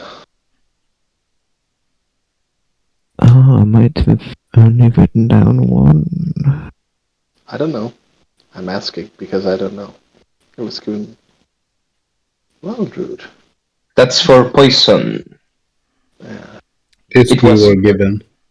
Olisuva for exhaustion. And I also have Techie root, which can do much the same. Or Mhm. he gave you Menga leaves. Manga leaves. He gave you a small vial of Menga leaf potion, actually. Yeah, Yeah. I think I assumed I consumed all of it, Oh, that's unfortunate. so it's not in my inventory anymore.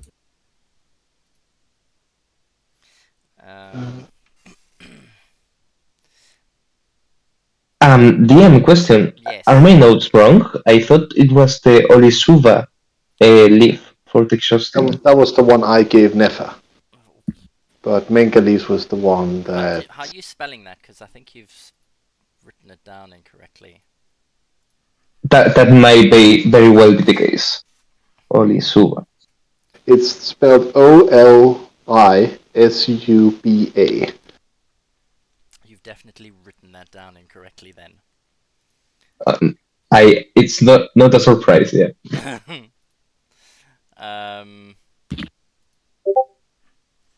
So I mean, common item.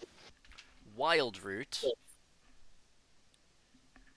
That's the poisoned one. Yep.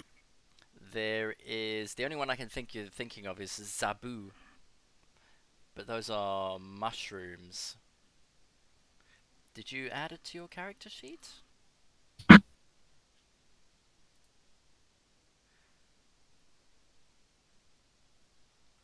No, I don't. I don't have them. The only thing I had in my character sheet is wild root. One dose. You've definitely written it down wrong. I normally added everything into the treasure vault that you guys found and came across. Yeah. Butternuts, Zabu mushrooms. This is not one we came across, by the way. This is one I bought at the market. So it's not come across in the wild. So we have no idea how it looks in the wild. Only as a dried tea. The one we would have to know is how manga leaves look. Menga, manga leaves. Yeah. Mm-hmm. So you would need. All right. You can actually find it. Either make an investigation or a nature check. Can I I'd try like to find some? Can I try to do that using my herbalism kit? Yeah. You could do that as well. So, how does that work You add with a tool? You add your proficiency modifier on top of your. Oh, all right. Because then you're proficient with it. Yes. So If that you're will not be proficient with nature, it would be it would be better that way. nature, investigation, or what it is. Whichever one, and then you can use your herbalism kit and add your proficiency modifier to that roll. All right. So it will be this plus 2, and I will guidance myself. Ooh. I'm gonna need it. So it's 13. Oh no, not that. So it's 13 plus 2, 15. Okay. Looking around and inspecting all of the plants, you managed to find there are Zabu mushrooms, there is wild root, and there are 3 other plants. You don't recognize them, but they do not serve the function that you're looking for as either. You find some small mushrooms. You find a tall tube-shaped bioluminescent mushroom, which is what was giving off the green colors when you came into the room. And then you find a large cask-shaped fungus. Whilst you're checking it, you can see that each of these cask-shaped fungus has got stalks sticking out of them, and each stalk carries a gallon of water inside. My god. I will harvest the sabu mushrooms then, since it's the only safe thing I know. Okay. How many do I add? Roll a d4 for me, please. Sure. 3. Okay, so you managed to harvest 3 of the mushrooms with that roll of 17. Which adds to the 12 I already have, so 15. Wow. It's a lot of poison mushrooms you're carrying around, dude. Yep. Looking over his shoulder as he's playing with mushrooms, I'm like, you found something that could help him? I'm afraid not. Maybe Ashaka could tend to his wounds here, where we make sure that the place is safe. There's a couple more rooms here. If you want to stay here for a while, let him rest, then. He might find something that's useful for Ponty in other rooms. I can watch over this boy, no problem. Alright. I will tell Yarlana to stop making salad. I go over and tell her what we've decided to do. Was there anything more we had to do in here? I will give up. I'm pretty out of it. At this time. Honestly, I am as well. I mean, we have found Ponty. This is where he came from. We haven't seen the haggard one, whatever that creature is, but apparently it's here somewhere. Whatever it is, it seems to like dangerous plants. It would be good to get rid of it. It would stop the attacks on the Pygmy village. Yeah, and we can always find more information about who is this individual, Rasensi. No, you're right. We have to continue and clear this place. I'm gonna leave one of my 2 water skins with Asaka. Here, if he needs it. There is no So reason. she does not. The plants over there with the stalks, they've got water inside. All right. And he belts it again. And then, why do I have a torch? I dropped mine. Can I get my aura gone? Yeah, I can do it. I can do Thank that for you. you quickly. So DM, if I understood correctly, this thing in the south is also a room. The thing It in the needs- south? Those Yeah, doors. the doors are broken in, and there's something Yes. beyond it. Correct. So where do we go? Can somebody help me with this? And is that I can try. last time we did this, it went very well, Doris. I will go ahead and assume they haven't trapped broken down doors. Okay, so you make your way to the doors, and the doors are actually lying broken on the ground. They seem to have been smashed in. As you look around, you can see the room beyond looks like it led to an entry area. Um, this part of the fort must have been the area where they came into the throne room. Um, all of the turrets on the side and the walls have caved in. There's no way to get out. That's a dead end. Correct. Yeah. Can I try to look closely at the room in case we are missing something? Yeah, roll an investigation check for me. So that will be 16. Good roll. Looking around the room, doesn't look like you're missing anything.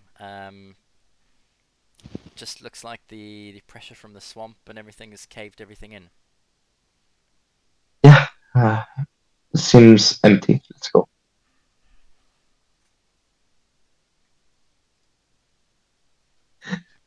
Where How to? is the plant looking?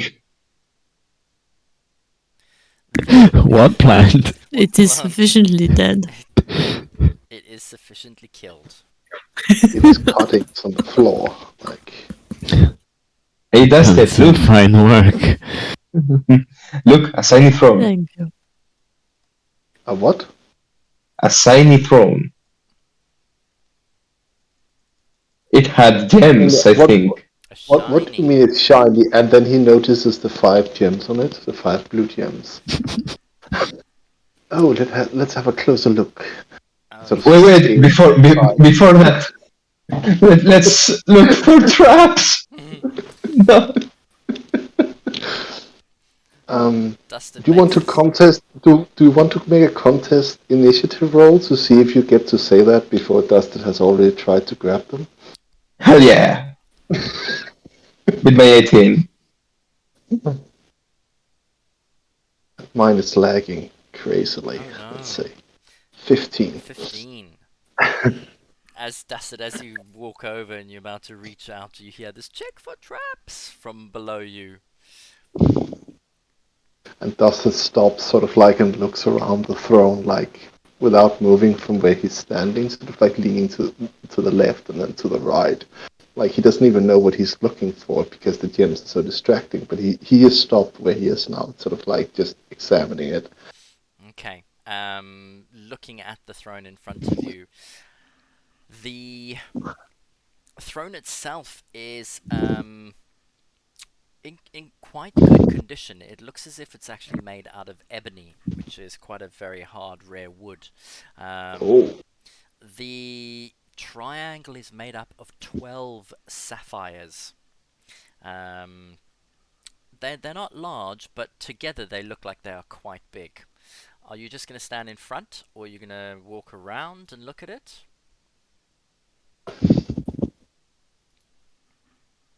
Dustin is sort of like, again, sort of like very puzzled why you would booby trap the throne people are supposed to sit on. So Oh, here we go. so you're gonna basically be like a cat, and you're gonna walk circles around it while you're contemplating. Yeah, sort of. So he makes it a full round. Okay. Um, Uh, roll a perception or investigation for me, whichever one. that's I going hope to be there are perception traps. because my intelligence is not made for this. Where is everybody This is else as that. he walks around the and makes a circle? Ready to peek through this door. Bargo took a couple of steps back. And Yalena Yeah, sure. Just step away slightly. and Lunan. Lunan is still in the room Are you staying in the middle where of he where is. you are? Okay, so Dusted, what did you roll? A 13. As you make your circuit around the throne, you notice that it must have been quite a regal throne at one point. The wood carving and the design is very intricate. In fact, as you make your way around the back, you notice on the base of the chair, on the bottom of the backrest, is the inscription for the Bara Raz Nazi. Well, this was okay. So we can conclude Then, that it was indeed Vasnasi who lived here, if okay, the Yelena, throne is any indication. Yelena and Lunan, as you're standing there looking around, the wall nearest the two of you has got a motif. It's almost as if someone has chiseled in the picture of a warrior with a flaming sword held sky high. And you can see hundreds of those Chultan warriors before in the other room are all bowing down to him. Valrus, as you start looking at the door as well, Mm-hmm. you notice that there is an inscription on the top of the door on the arch,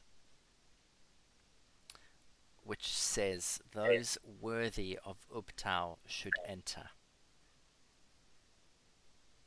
Ominous.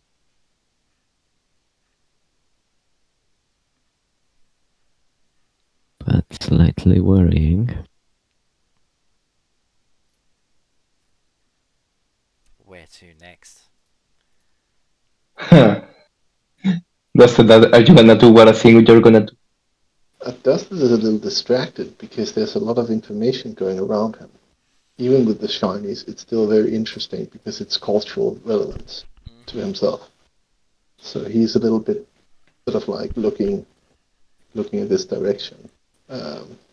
Has anyone in here considered themselves worthy of Uptown?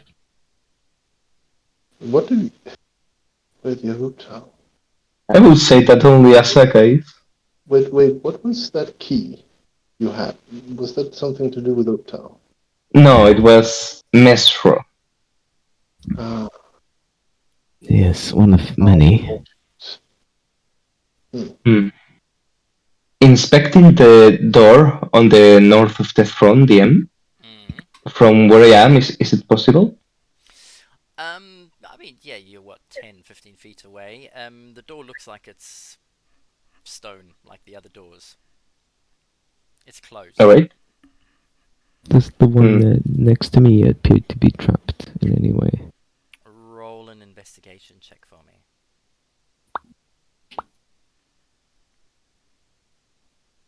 Hmm. It does not Nice. appear to be trapped. I will Right. try to do the same thing with the one in the north, Okay. using my tips tools to inspect for traps. You're proficient in them? Yes, they are my artificer's In which, tool, actually.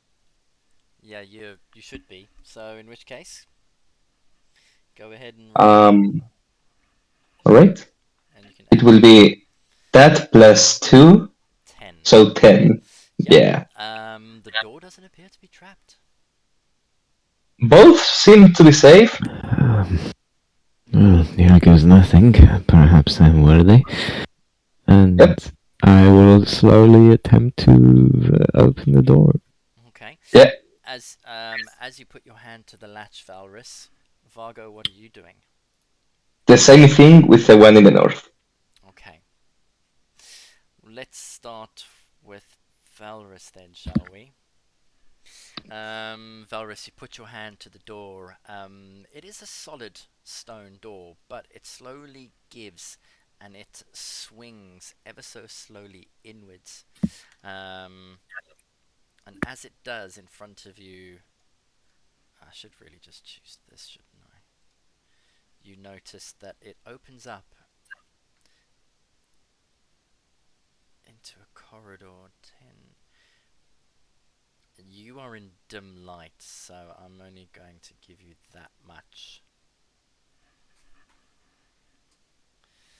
The door opens into a 5-foot corridor that stretches on for 10 or so feet, and then it appears to split into multiple directions. Vargo. You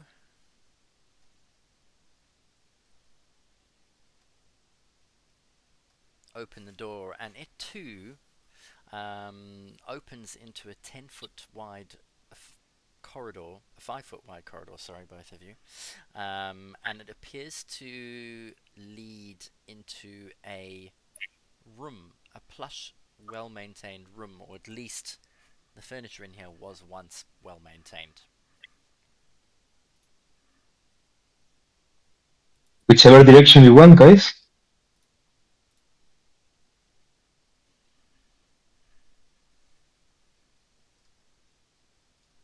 Guys?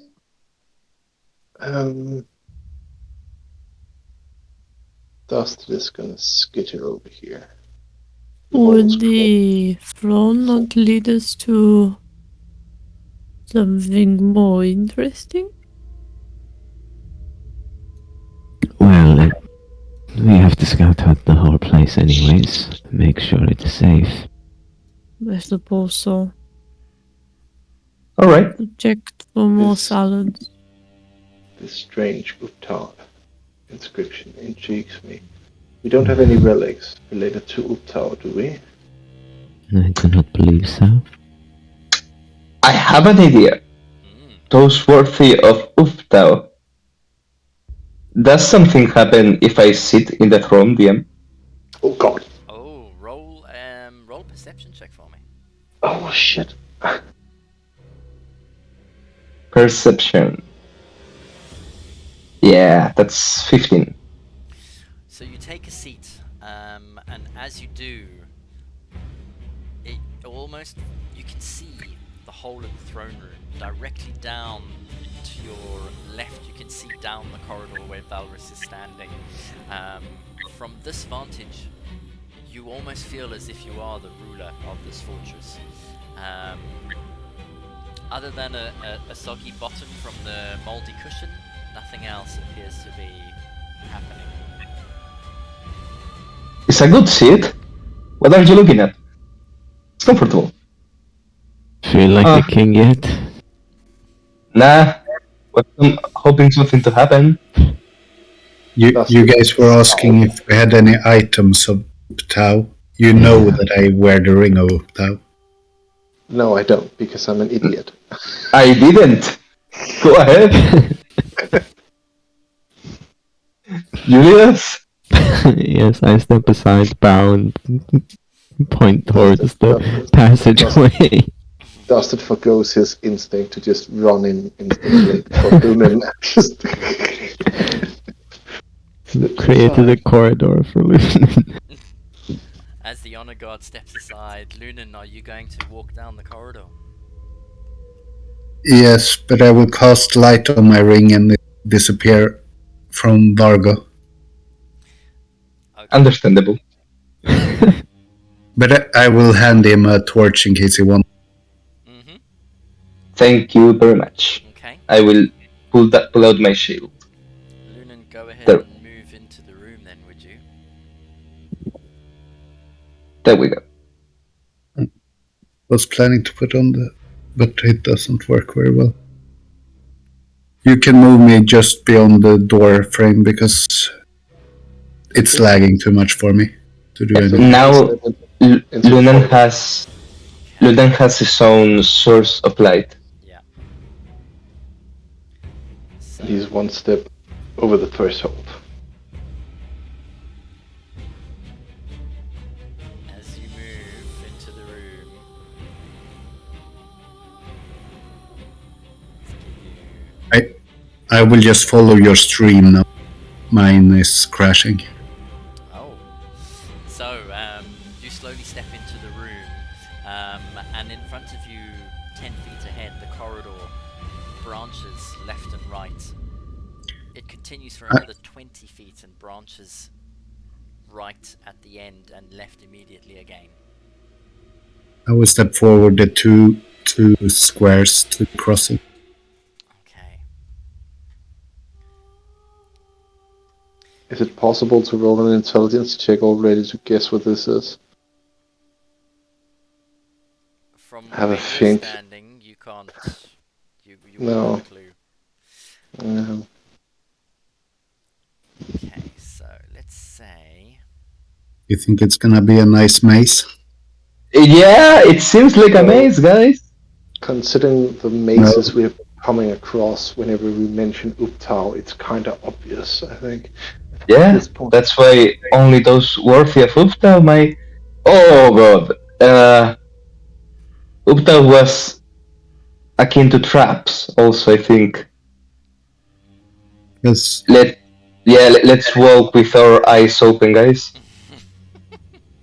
As you move further into the room, you notice that, yeah, there are corridors branching left, right, north, and south. I, as a player, know a trick for mazes. Would Luna know it? What is the The trick? Always go left. Yeah, more or less. Follow. Put one hand on the wall and follow it. Is it the right hand or the left hand though you put on the wall? doesn't matter. Doesn't matter. Well, it does if you want to complete it faster. Oh.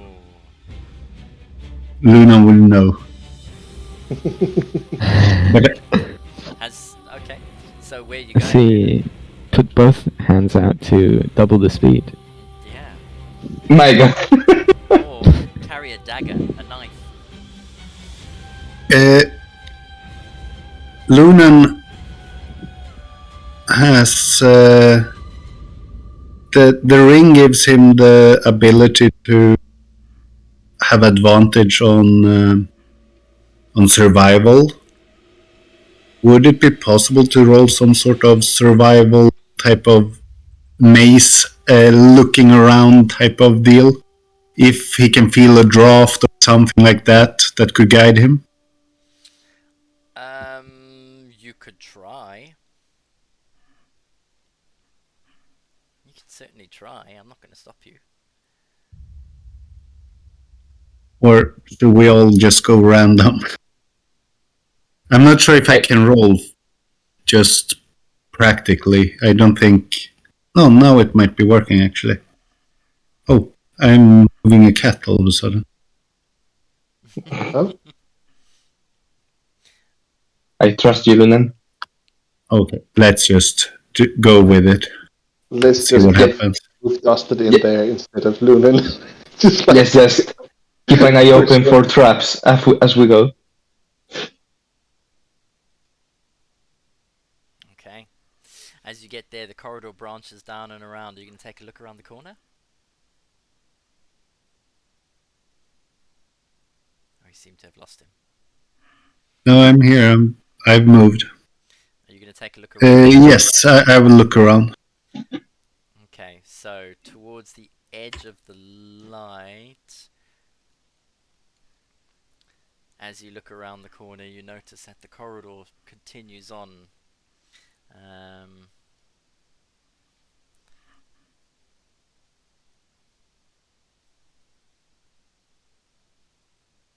Let's.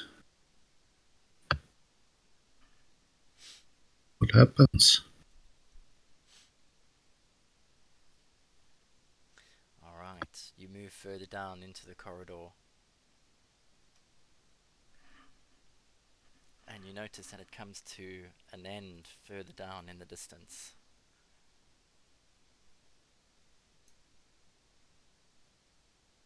I don't envy you, DM, for having to clear this fog of war. Okay, I lost him. Where is he? I disappeared. Alright, so you go there he into is. as you go into the other corridor.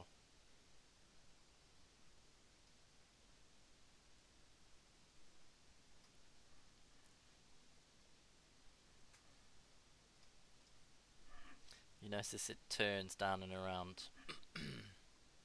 I love that Dusted just stays outside. No, I'm letting him narrate it. I'm not going to move my character to interfere with what's going on. Just in case the old corridor's filled with fire, hey? No, I mean, I still have the braces that give me half trap damage, so I'm not that worried. But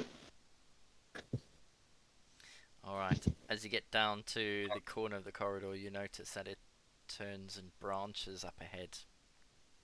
I suppose from there you would be able to see down to about there as well.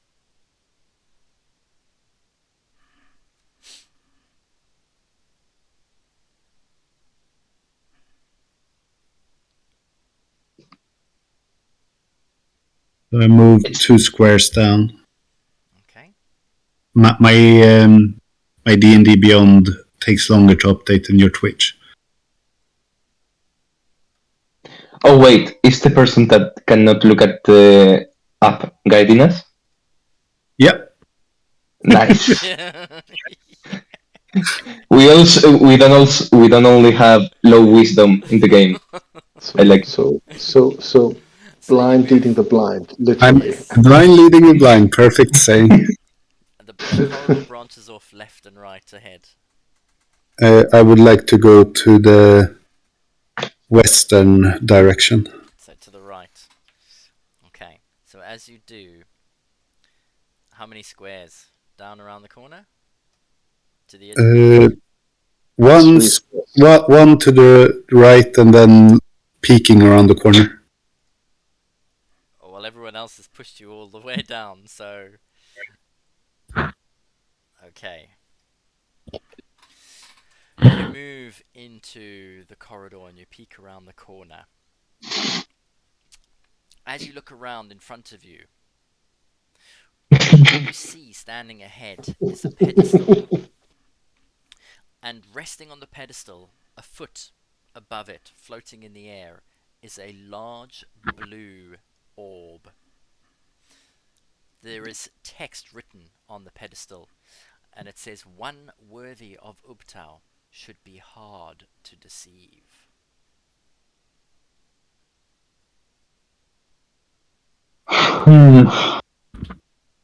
Okay.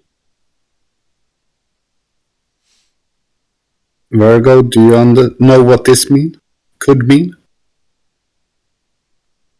I don't know. Do I, DM? No, off the top of your head. My gut is telling me to cast Detect Magic on the thing, but I don't see... Hmm. Can you please describe me this object? So, there is a large blue orb which is floating a foot above a small pedestal in front of you. The pedestal itself is like one of those small Roman pillars that they used to have the heads on top of, and engraved into the pillar, the small waist-high pedestal, is writing that says, "One worthy of Ubtao should be hard to deceive."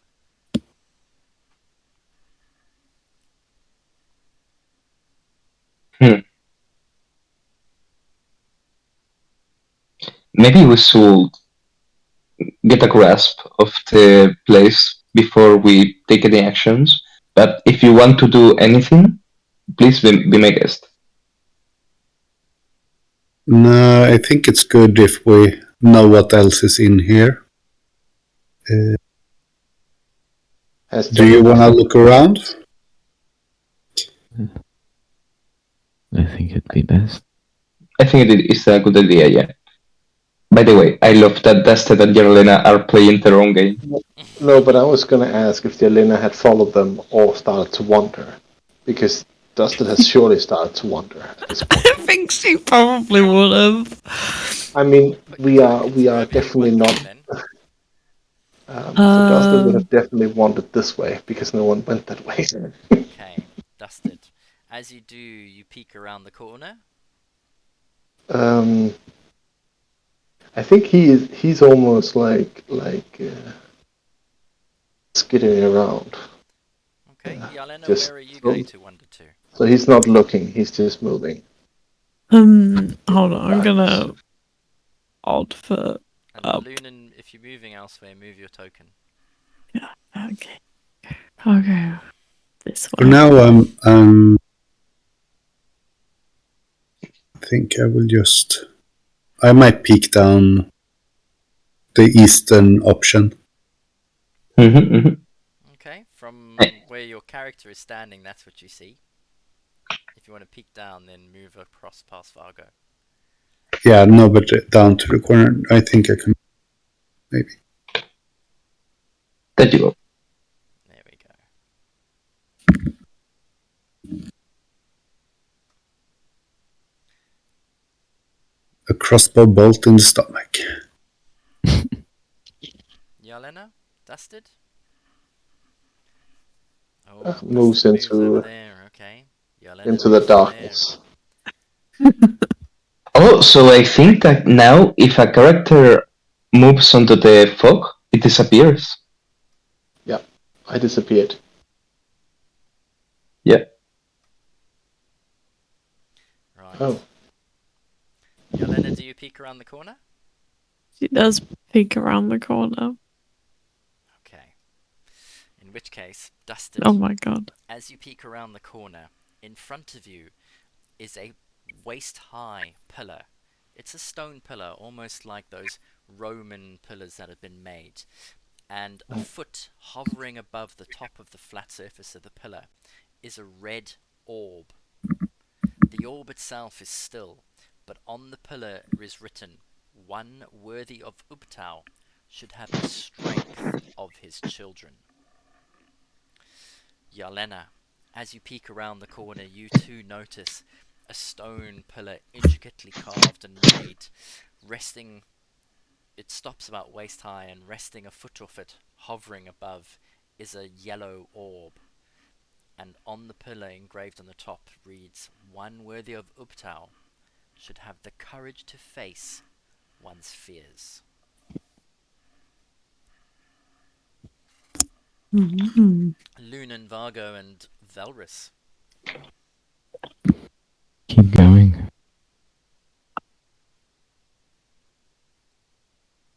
Let's see if we can find Okay. anything else in here. You get there. I feel like we're missing someone, guys. Something, guys. But I don't know why. What? So, Lunan, as you get to the edge of the corridor to the darkness, you then notice it opens out all the way to the other side, and it branches left and right and goes forward. You're going to carry on walking? Forward, left, or right?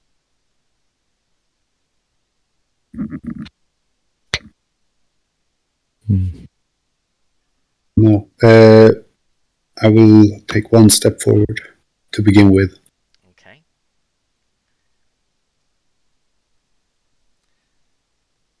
The room ahead splits. Left and right again. The corridor ahead, sorry. Whoops. And I will walk up and check around the corners. Okay. Right. And as you do check around the corner, looking down southwards, you see again a identical pillar, and resting a foot of it above the air, hovering, is a large green orb. The text carved into the pillar reads, "One worthy of Ubtao should be a convincing leader."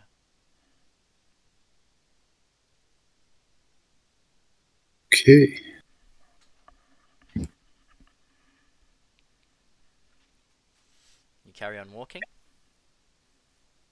Yeah, I am. I'm starting to think there is some sort of puzzle here.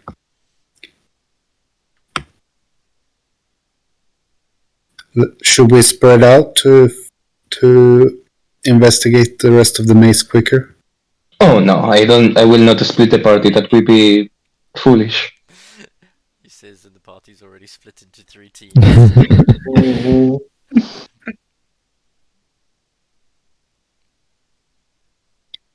We haven't realized that the others aren't following. No, but I'm going to. Bar- Bargo is fully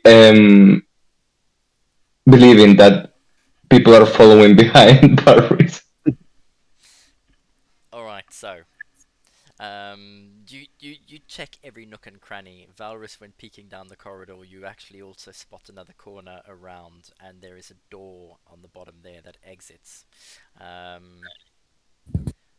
But the rest of the maze, so to speak, contains just the 4 orbs and their pillars and one exit. Valrus, do you go to look at the door? Yeah.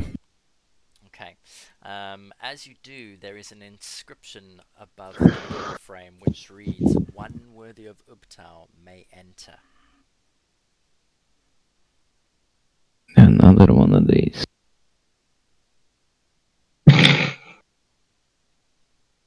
We're gonna die. I fear we must do something with these crystals before moving on, but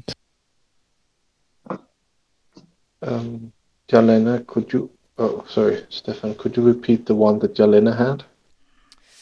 Should be Courage. Yes. brave. One worthy Oh, of Ubtao should have the courage to face one's fears.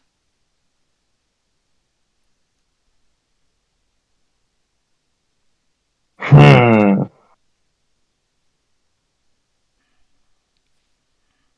That's for the session summary. Sorry. yeah, I don't know. What did the green one say again? One worthy of Ubtao should be a convincing leader. Yes, and then there was strength of their children or something, and Strength of, hard to strong like deceive. his children or something like that. Yeah. Not the strength The of red children, one yeah. is strength of children, the yellow one is courage to face one's fears, the green is a convincing leader, and the blue was hard to deceive. Alright. I must admit, I don't know much. Do we assume that we meet at some point and share the information?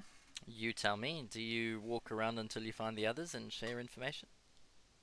I would assume so. Probably. I will not cross the door without everyone. I But would we I have would to- say yes, as Yelena and Dustin are walking around curiously, they'll eventually bump into you at some point in the middle of the maze. So here. Yeah. Did the door? What did the door say? The same as the outer door.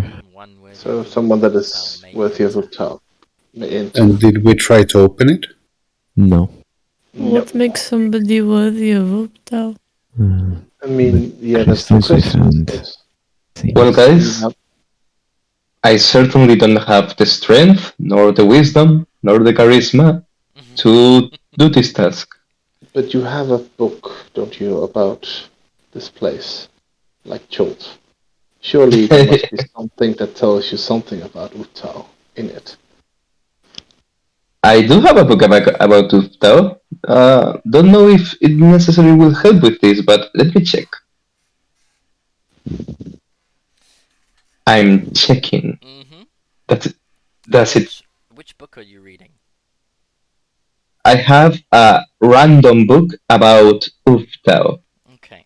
I mean, you've flicked through it before. What you can recall is that the book is basically talks about the god Ubtao, how he loves mazes, and that one's journey through life is the same as a journey through a maze.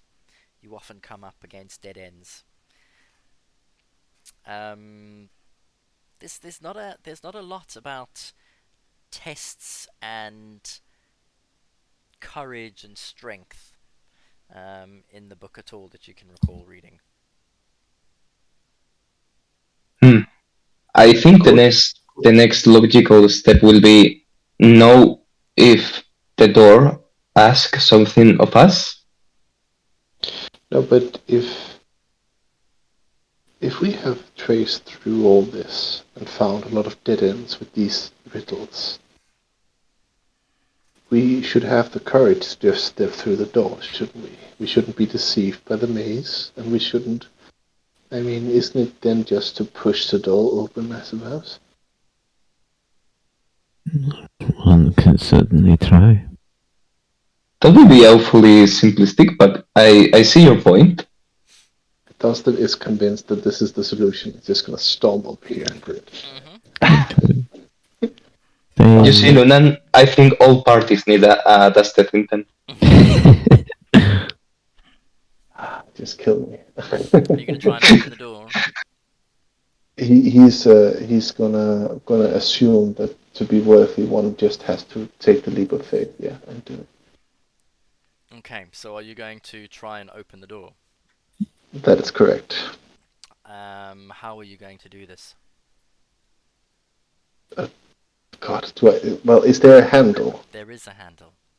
Then I'm grabbing the handle Okay, and so giving you it reach yank. forward and you grab the handle, and you turn it.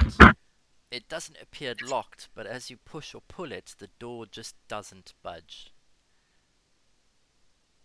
Yes, that would have been overly simple, I guess. Hmm. What if I went and grabbed one of the orbs? You're gonna. I mean, you're standing in front of the green one, so I assume you're going to grab the green one then. Yep.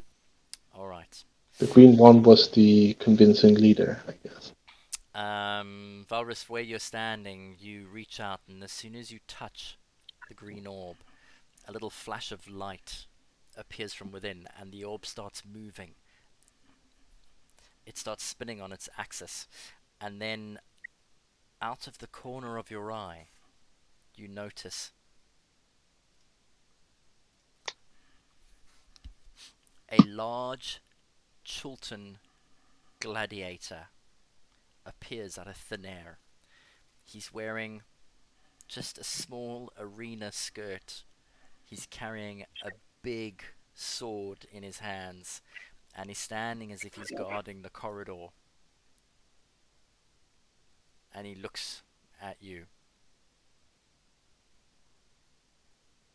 None shall pass.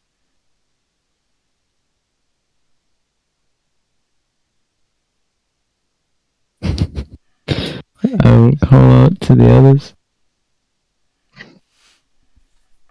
As you're trying the door,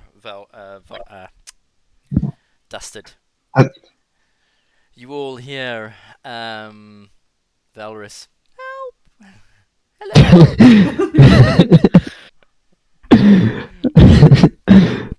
Yeah, just shout something like, I think I found something. Alright, 5 minutes until we finish. So you all go moving, and there, as you, Yelena, as you turn the corner, there is the back of this muscular human, this dark-skinned, muscular human, wearing a gladiatorial arena skirt, bare-chested, and holding a big, like, cleaving bastard sword in between his feet, standing with his hands on the handle pommel, point down in the ground, looking at Valrus not moving. Why is there a half-naked man in front of you? Well, I figured if opening the door didn't work, then perhaps interacting with the orbs would, and as I did. And as you Oh, start I see. talking, What say? the What does this the orb say you guardian must turns do? around to you, Yelena. Hello? None shall pass. What do we have to do to pass? I see. That's brilliant. Barris, convince him. Oh. What did the green one want again? That's what Dusted called out. What did the green one want? Which was the convincing leader. Yes. Well, swindle him. Do not swindle him. Convince him to let you pass. They're basically the same thing. I forget you are a fake creature sometimes. What do you mean, none shall pass? None shall pass. Well, that explains nothing. Swindle him. You think that you are supposed to pass? What kind of person would this man let pass? Huh? Pretend you are a king. Not a Go on. king, a power, if anything. I can't think of anything to say. As you watch Valrus, he almost seems to be crumbling under the pressure. And you look around, standing on his own, with this big gladiator looming over him. Help! Hmm. Be the demon that Ponty thinks you are. I turned to Dusted and said to him, "Did you see that? A timid sorcerer." I mean, turning to Dusted for help is not really helping because he's like, what, 5'6" or something? I forget. He's not really tall, so he's not gonna do much better. Come on, Barris, I trust you. I know you can do it. I'll just try and walk past them. And as you do, the god flexes its muscles, looks down at you. None shall pass. I guess I will attempt to intimidate him and say something along the lines of, step aside or I will burn you to dust. And I'm going to, I don't know, I guess, prepare a firebolt or something. Okay. God. You've said a couple of things to me, so why don't you roll a intimidation? Alright. That is awful. That is in character. I love it. Yeah. Yeah. The god does not move.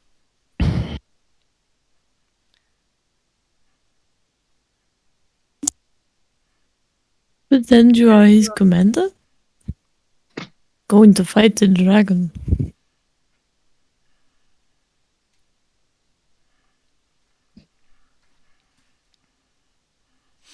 Maybe a less violent option. Don't attack But it. he's wearing armor. I Whatever it think. is, don't attack it. I don't know, I order you to step aside. Oh, roll a persuasion check for me, please. Yeah, here we go. There we go. Finally. Oh, that's very convincing. Oh, And very nice. You see, it is the shame. and as you do, the guard recognizes the tone of voice and his eyes open up. And he looks at you and... Of course, my lord. And he steps aside to let you pass, and as he does, whink, he winks out of existence. And then from where you're standing at the corner of your eye, you notice that the orb stops spinning, and then it just stays still and glows a bright green, filling up the area within 20 feet with a bathed green light.